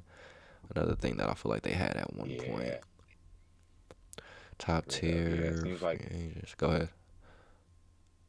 Yeah, it seems like they're giving us that opportunity. It seems like they're just kind of, again, they're just upping not that the negotiation system in the past was bad, but again, it's just been kind of the same for the last 10 years. It seems like they're adding like levels to it. Like, if I don't know if you read about or at least in the video, they talked about the dynamic duo thing and having rivalries and everything. Oh yeah. It seems like there's even levels in negotiation. Like, so obviously everybody's offering Jokic a max, right? But if you can offer Jokic a max and promise him that he gets to play with this player Luka he has a good dynamic with, something like that. Yeah, that's crazy.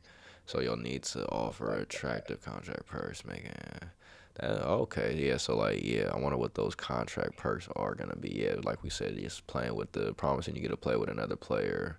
I wonder just like how much stuff they added. What's Kawhi things called? Just kidding.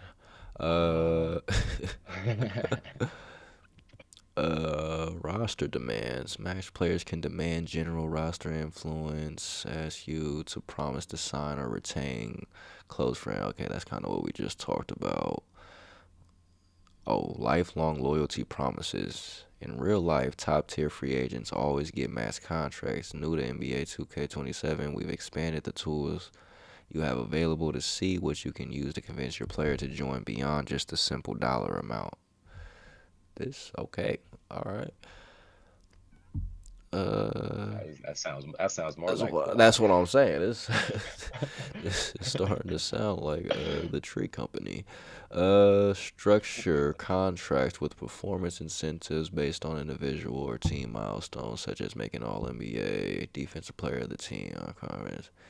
By the way, guarantee likely directly impacting your cap space based on CBA guidelines. Okay. Okay, so like kind of like if you kind of like what they do inside real life, pretty much, right? Yeah, probably bringing that last thing they haven't really had into the game of like being able to, if you make kind of the same, like if you make All NBA, then you're gonna make 25% of the cap instead of 20% of the cap or whatever, or like negotiating that kind of space in between. Be interesting to see. They usually do a good job of capturing the CBA fairly well. With the CBA, it's gotten really complicated, so trying to capture it seemed like it's cool. They made some good upgrades here. I feel like from everything we talked about, just the lifelong loyalty promises and the roster demands is kind of that thing that happens when it's just everybody's offering the max guy, like 8 teams are offering the guy a max, and you don't really know why he picked the team he picked. You know what I mean? It's just that's usually how it kind of works now. But now it feels like there's actually going to be like some actual like RNG, like not RNG, but some actual like structure behind that exactly. That might not existed before. Actually, it just makes free agency just more of an intense.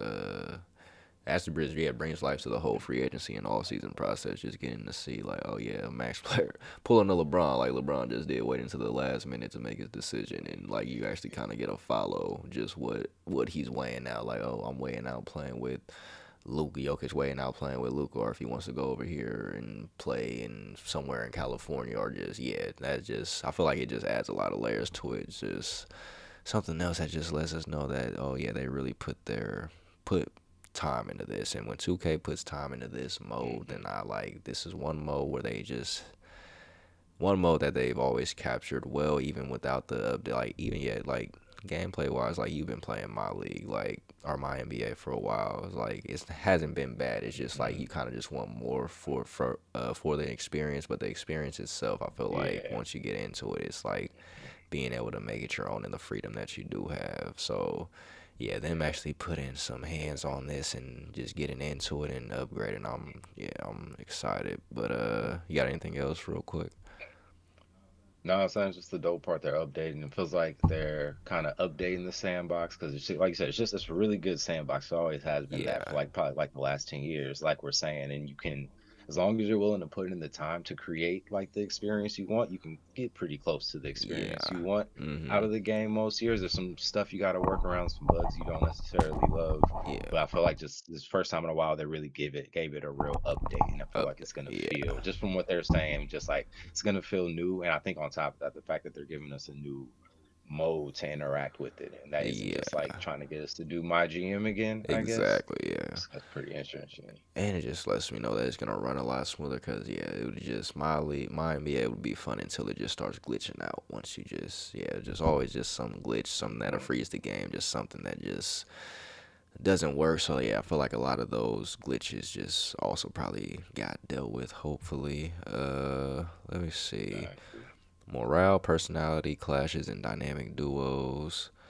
The morale system accurately tracks long-standing friendships, intense rivalries. We kind of already touched on this, but such as playing together internationally in high school or in college. See, this is gonna be dope with our generated players and what we do with the generated players and stuff. So that's pretty dope. Even just hailing from the same hometown area. Rivalries are fours. The fire competition, a player repeatedly knocked out of the postseason by the exact opponent will harbor a real grudge. Oh yeah, so that could stop you from signing somebody too. Talking about I ain't trying to play with him. Okay.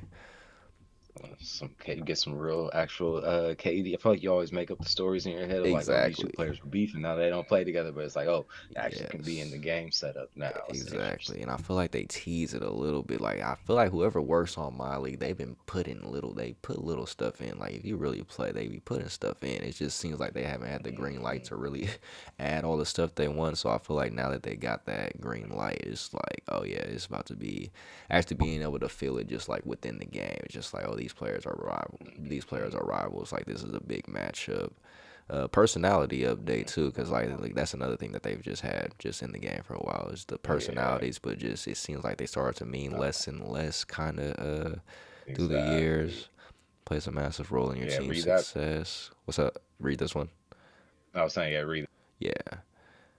Clashing mentalities, like trying to pair two demanding alpha dogs or forcing a keep it real player to coexist with a can create severe locker room friction and actively derail your team's chemistry. Players that have personality mismatches will build chemistry more slowly and lose it more quickly if you start to lose. Oh, this is about to be crazy, bruh.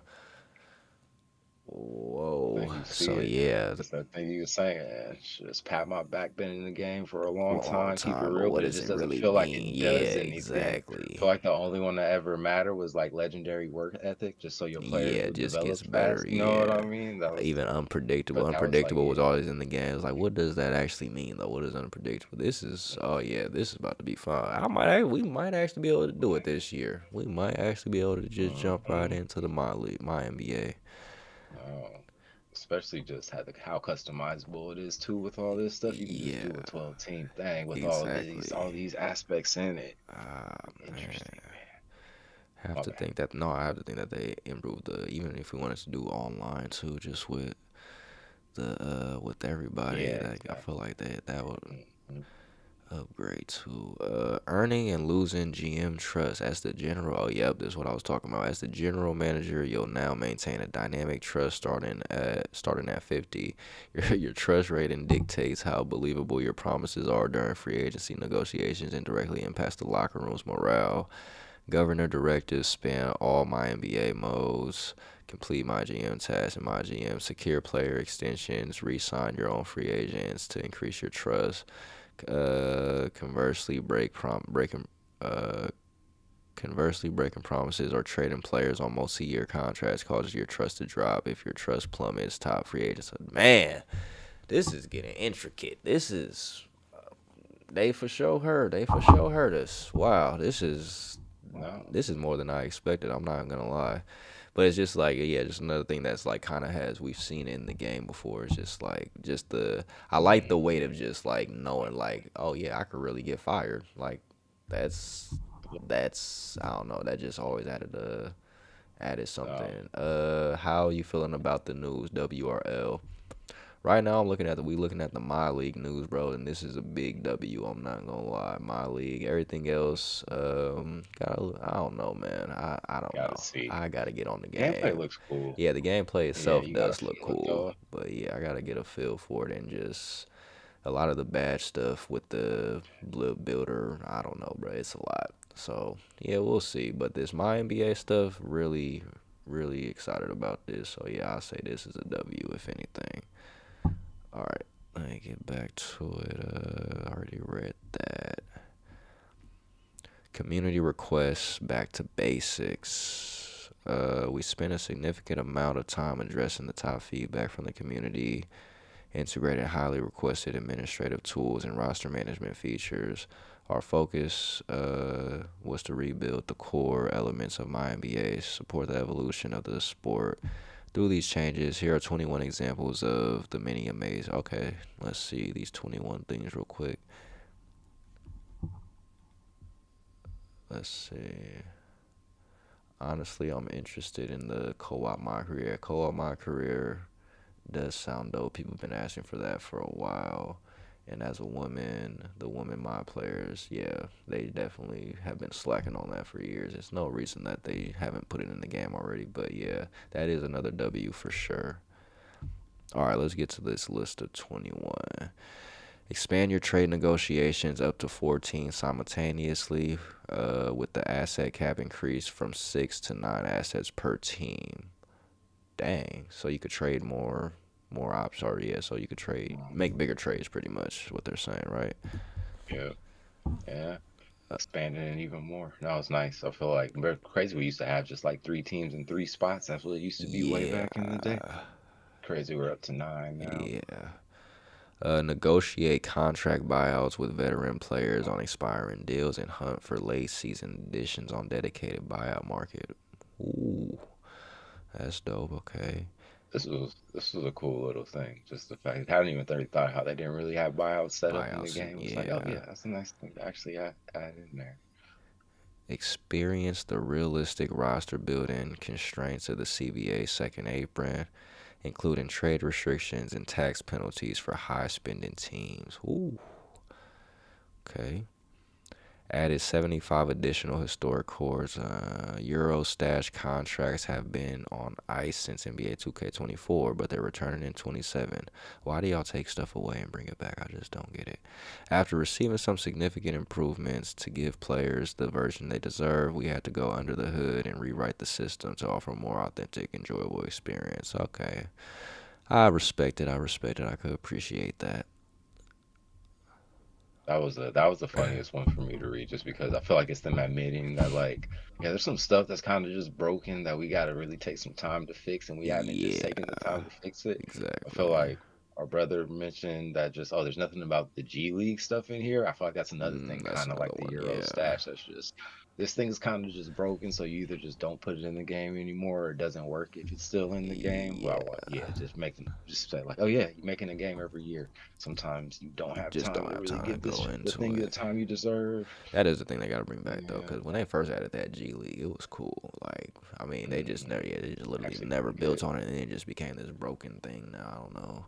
It's like, yeah, but especially now since it's actually just becoming more of a, like, since they changed it, it's just a real thing now. Like, that was when it was the D League, they had it even back then. Yeah, that's crazy. That was that long ago.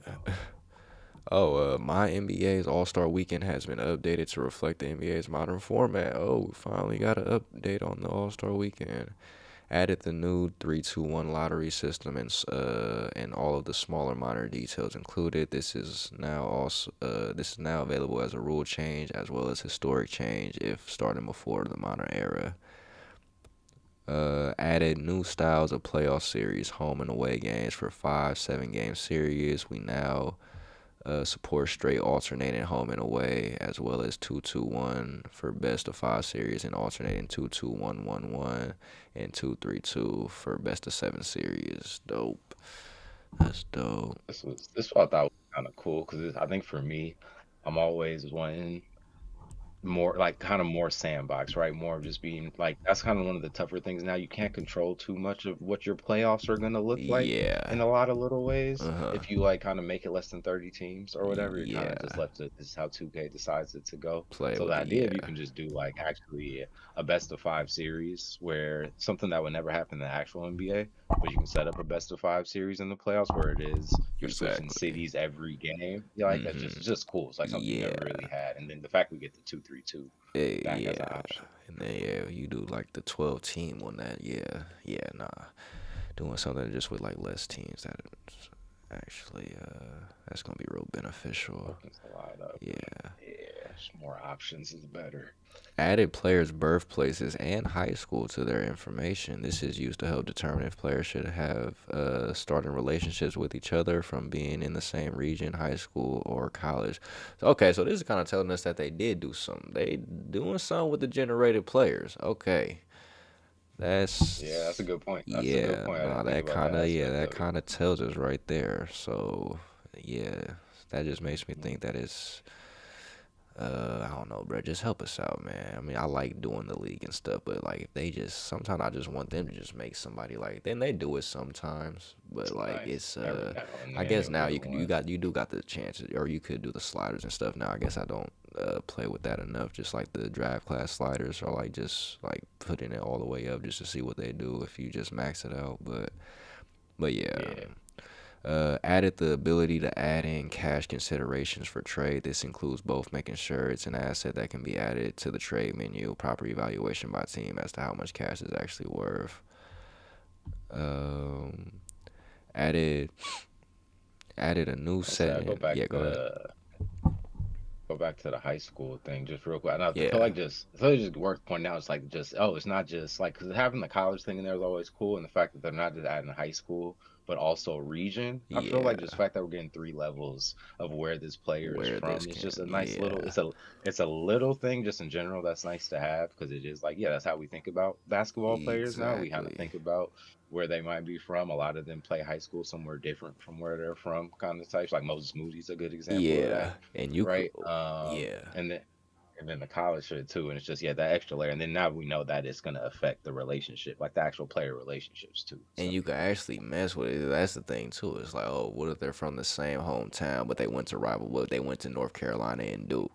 It's like that. Yeah, there like you you can go. get. That's gonna get crazy actually. Ability to add cash consideration added a new setting to disable historic changes. This will prevent things like new expansion teams to be added. Rule changes rebanding as long as disabled. Then later, if re-enabled, the new okay.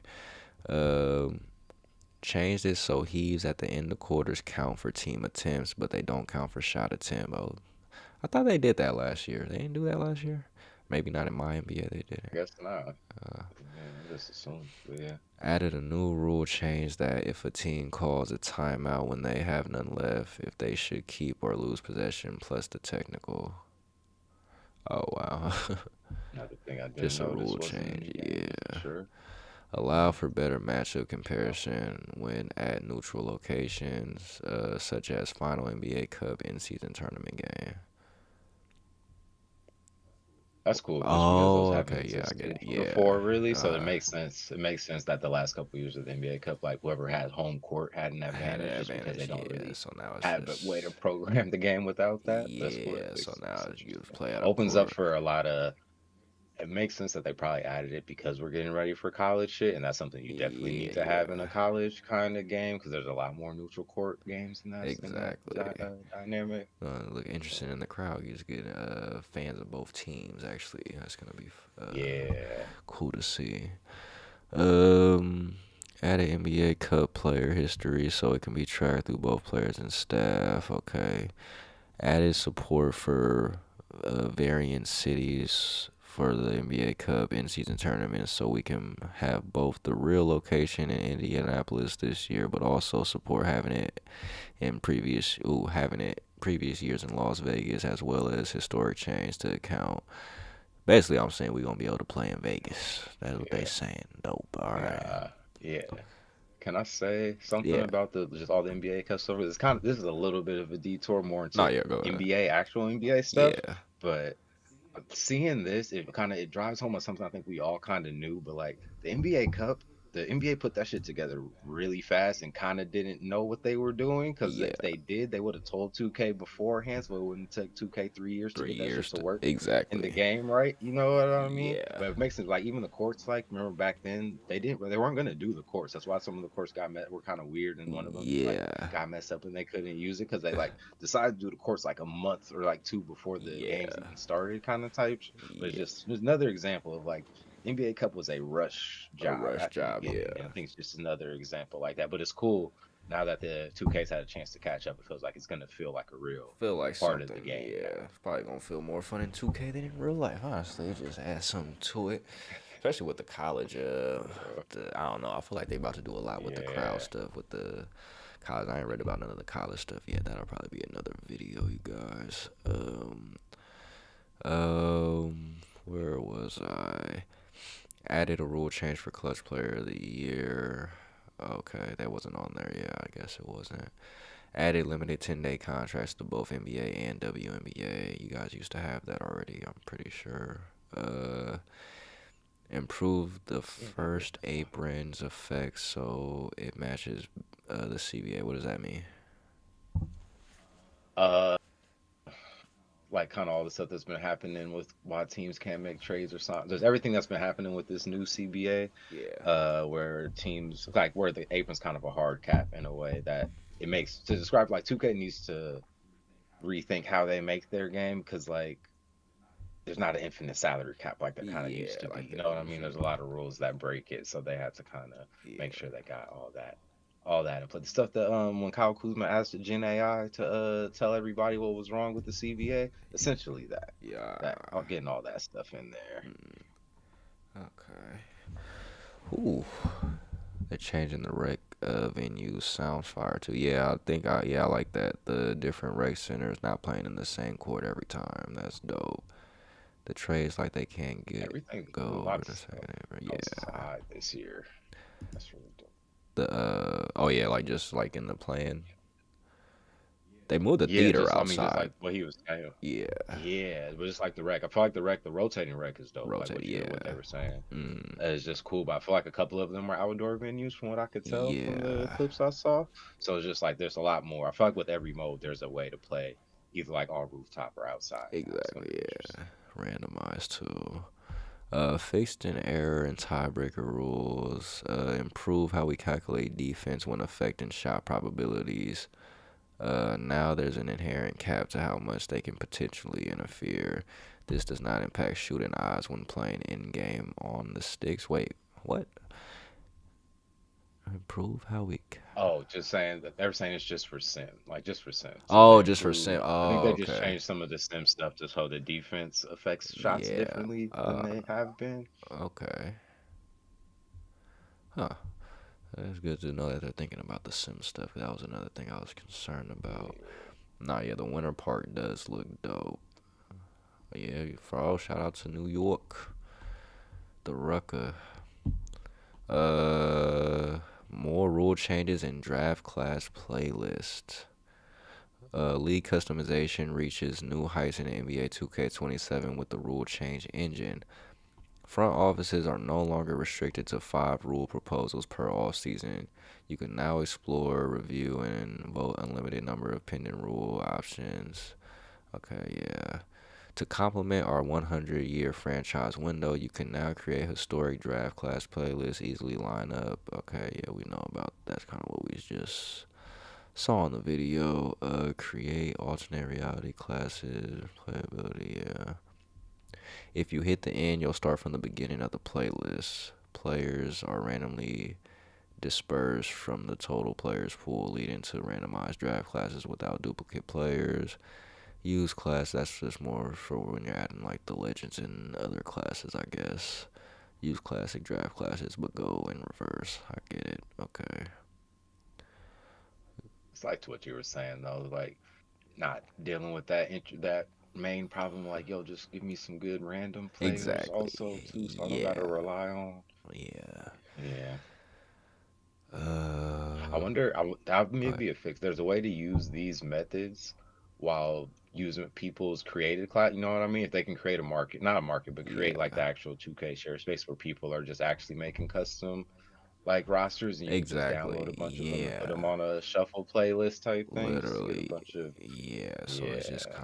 kind of all just be done. That's the thing. Just getting the My League set up, cause it's like, even if you start playing just like in the beginning, just like from where it starts, you just like you don't even have a season. You have to start thinking about just like, okay, I have to start doing these draft classes just to make sure the league doesn't start, because it just goes by so quick when players start retiring, and before you know it, the generated players are filling the league up, and it's just like, yeah, you take 1 year off of Yeah. just editing the draft class, and you just have a whole bunch of just randoms inside of the league, just with Randoms, yeah. yeah. Um, Get a Zach Ricochet draft class type of year. That was me, but you know what I mean. yeah. Continuing our commitment to making my NBA as authentic as possible, we brought back even more retro arena floors. Okay. My NBA build a legacy 100-year dynasty. Yeah, we know about all of that, but what does they say in training camps? No, this is just more about legacy, I guess. Generational legacies, 100-year franchise runs. I will say, just with the progression training camp, that's the Yeah, biggest that's what hope I that was. it is. You can use user generated players, because that's just the main thing. Like we said, like we've been doing versions of like player lock my NBAs. I was thinking about it. I'm pretty sure the first time I did one was 2K2, which is Yeah. just kind of a wild thing to say, but I Yeah. felt like because that 2K2 had player lock on it, just like so you could Yeah. just player lock the point guard. I was playing pick and roll with KG type thing. Yeah. So it's been there, but the one thing that's never been there is the ability for the player to just like feel like I'm doing something for the player's improvement. You know what I mean? Yeah, And it's not just exactly. about Yeah. whether the game decided my like whatever I put my potential as or my boom rate or burst potential, like Exactly. that's gonna be a thing that affects it versus like, oh, having all this in here and just having to be like me just feels more like my career, like bringing some of those my career Yeah. elements in so I can actually develop my player Yeah, and that's what it and feel feels. like I'm putting in And the work to get better. that's another thing that I hope that they do with the generated players, just automatically, like, kind of like, yeah, having their own, like, Yeah. my career S type of system where it's just like, oh, yeah, whatever they're doing, they're actually getting better at. Just like, yeah, I don't know. It just also helps with the potential. It's just like, instead of just us having to control less, it's just like, oh, if this guy just comes in and he's just a shooter, then yeah, then he should become a good shooter faster than a player who Great. comes in Yeah, struggling, kind of exactly. type thing. It was just like, so yeah, that's another thing that I hope that With this they do with the exactly. generated players for It's sure. almost like hoping. I'm hoping this is what it is. We'll see when we see it. But like it's almost like that this thing that we're seeing right here with attribute progression, training camps, and badges. That Yeah, is they're telling us about it in the legacy mode, but that is just in throughout all of my exactly, and NBA. throughout That's the all thing of it. that's replacing the mentor badge progression thing that's existed for a while now. So I feel Yeah, like that's how they do badge progression now is the mentor stuff, and and it it doesn't really doesn't work that work. well or No. just broken Yeah, I kind of think type it's thing. been So if they're broken. replacing that with this, so like you saying like an individual player, like I said, a guy that comes into the league as a like bronze catch and shoot or something, but Yeah, it's like a 93. Like, and if he's hitting threes throughout his career, that's gonna keep actually going up going and up. like kind of Yeah, yeah. exactly. I don't know. Yeah, It's no, gonna yeah, be just hoping they interesting to bring see. all that too. Yeah, you have to assume that it will be all broad. Just a lot of the stuff, they're just better to announce it inside the legacy mode, I guess. Exactly. The buzzer beater. My NBA 2K27 isn't about sitting back and watching simulation numbers roll by. It's about taking complete control of the association. Whether you're carving out a century spanning family legacy in My NBA Legacy, navigate entire roads to the modern CBA, or forging an iconic big three to dominate in my league, the power is entirely in your hands. That's it, y'all. That's really big news. Like I said, anybody who's been playing my league for a long time and just actually plays the solo mode, they finally listened to us. They finally gave us more to work with inside of it. One of their better modes, I feel like. Yeah. So yeah, I'm excited about it. I can see myself getting my hands on this game and kind of diving straight into my league and just getting a feel for the game. At least that's what I'm hoping and telling myself. But they're making it a lot easier for me just with all the additions and stuff that they added. Yeah, you got anything? You got anything? Can I say one more thing? Because I feel Yeah. like I saw this part, but I hadn't looked into really what it is. So once you get to the end of your first career in the legacy mode, like whenever you retire, I think you go 24, 25 years, you get to like go with the sunship, but they have like kind of special runs you can do. I'm just looking at them now. So they have like ranked play with ranked settings enabled, tougher goals, season excellence goals will be more difficult. But like there's levels to it. So there's one that's called the hard road. In Yeah. the off season, you'll be forced to go to a team low in the power rankings you haven't won with yet. So it's like Huh. they're gonna have these challenge. There's gonna have these challenge modes. I feel like Yeah. that's gonna be good for streamers where it's That's like, in. That's gonna can be I in my win career. as a my career legacy? No, sorry, my NBA My legacy. saying mean legacy. My NBA Oh, legacy mode. okay. Oh, Yeah, so dang. it's like do a career with Bron, and then with the Bron son player, let's say Steph. Like you can do a career with Steph. Now you get to do Steph son mode, but you can make it hard mode. Like I'm gonna do they Yeah, have a lot of different exactly. setups for you to kind of prove it in different whatever. In Yeah, different ways. Oh man, this is a lot. feels Oh, very video dang. gamey, man. Like feel like it's the whole point. They're Yeah. really bringing in RPG video game stuff like into Yeah, it. It's kind of cool. exactly. Well, they got us, you guys. Bleed said I really don't want to buy 2K this year. I get it, but I mean, I felt like that too. But all this my NBA news kind of, yeah, bro, they got me. This kind of the one thing we've been asking them to just improve on, and they finally did it. So I'm looking forward to it. But yeah, I understand if you're not trying to. If I understand anybody who's just done with 2K or wouldn't want to take a year off of 2K, but not gonna say this is the one, but this might be the one for us at least. For people who play offline Yeah, mode, I don't know. I don't really have much to say they about the cared. This is online. the Go ahead. This feels like I was saying this is the most I feel like they've cared about offline in a while. I think just definitely Exactly. with the my EA part of it, but even I would even say with the my career, just adding co-op to my Yeah, career is something co-op that I my think off career. like Yep. yeah, people have just probably like there's people who just play my career for the offline actually, which is funny, but it is like Yeah. there are still people who still play it just for that and the fact that they've been asking for years that they can just play with their friend and now they actually just gave them Yeah. away to play with their friend in a way that seems like both sides are getting VC out of it. So like you can like go play on your friend's Yeah. one. You got to use that kind of generic player that they're making for you to play, but it seems like you can still Still get get like VC progression and in stuff. VC by doing it. Yeah. It's like little stuff like that, adding the errors into the my career.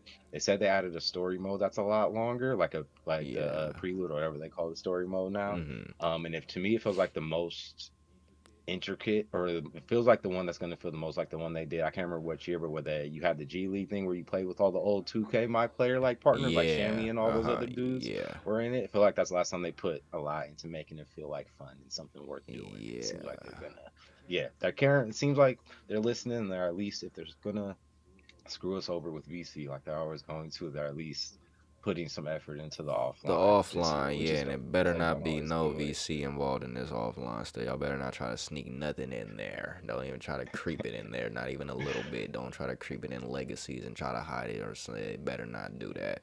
But yeah, like I said though, yeah, this is the year they had to do it. I feel like they're doing a lot to make sure, regardless of what people play, that they're keeping them on the game. That's what I feel like a lot of the stuff that they did in the online that they're adding just incentive to just keep people on the game from the brackets and all of that stuff. But then even on the offline mode and then the co-op my career, like they want Hmm. people to be on their game as much as possible. At least with GTA 6 coming out. So if there is a 2K to get, you got. I mean, I like I feel how I feel about 2K too, you guys. But if there is one, it is the year that GTA is coming out where they actually have to be on their shit and yeah, and make a really good game just in all areas. So Yeah. I don't know. It seems like from all the news that dropped today, this is also why they dropped all the news in one day, because they just gave us everything. So it feels like a lot. And also that early release. So 26, bro. What is that? That's like less than, That's bro. next week. I mean, That's literally it's next midnight at week, most places, so we literally just a week from bro. today, 7 days. essentially. A week from right now. Wasn't even ready for this, Yeah, no, man. that was the craziest part of this whole thing, is that it was supposed to come out on the 28th, and kind of the Yeah. first thing they announced before they even started giving us all, it was like, oh no, actually early access is 26 now. So 26. So I gotta yeah, spend wild $100. We only times. need the $100 version, right? That's all. We don't need the 150, I'm right? 90% sure. I'll double check, but All yeah, I'm right, pretty yeah. sure.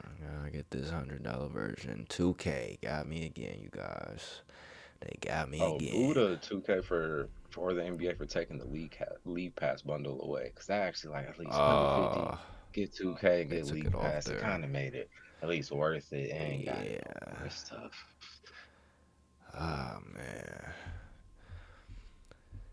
Yeah, I gotta read more about this online stuff, or these badges. All the badges, synergy is just a lot. We'll probably make another video about that, you guys.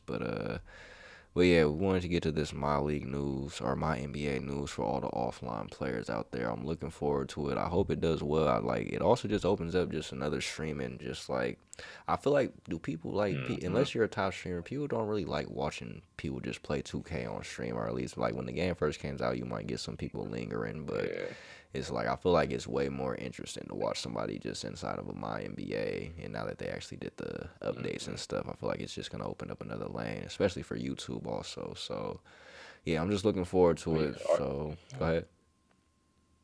I'll say that's how you can argue. That's kind of how Kenny first got his lane. What's the fizz? That's what he was doing. He was doing a lot of my NBA stuff then. But there's guys now that realize it's like, oh, the real YouTube views on Yeah, 2K is like to do those my NBA, to My do like NBA those my NBA kind of challenge runs or whatever. And scenarios, and yeah, it seems like 2K kind of saw that and was like, let's give you guys a whole bunch of more like stuff you can do, essentially, like go yeah, to any era with any player. Like, yeah, just how many exactly. could Wemby have survived in the Magic Johnson, The like the Magic physicality of the era Magic, or could Steph Curry have dominated? You know what I mean? So dominated. yeah, No, it's yeah, just exactly. we're gonna. Gives, and then that's the thing I feel like people been doing. Yeah, just another thing people was doing on their own, and yeah, them videos going up too. So like, it's actually, oh, we've been hearing you guys, Hmm. let's put this actually in the game, just give you guys another layer to actually see what that looks like. Hmm.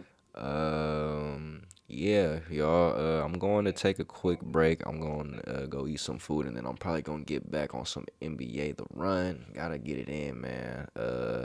Shout out to everybody on YouTube who joined the live stream, my first YouTube live stream.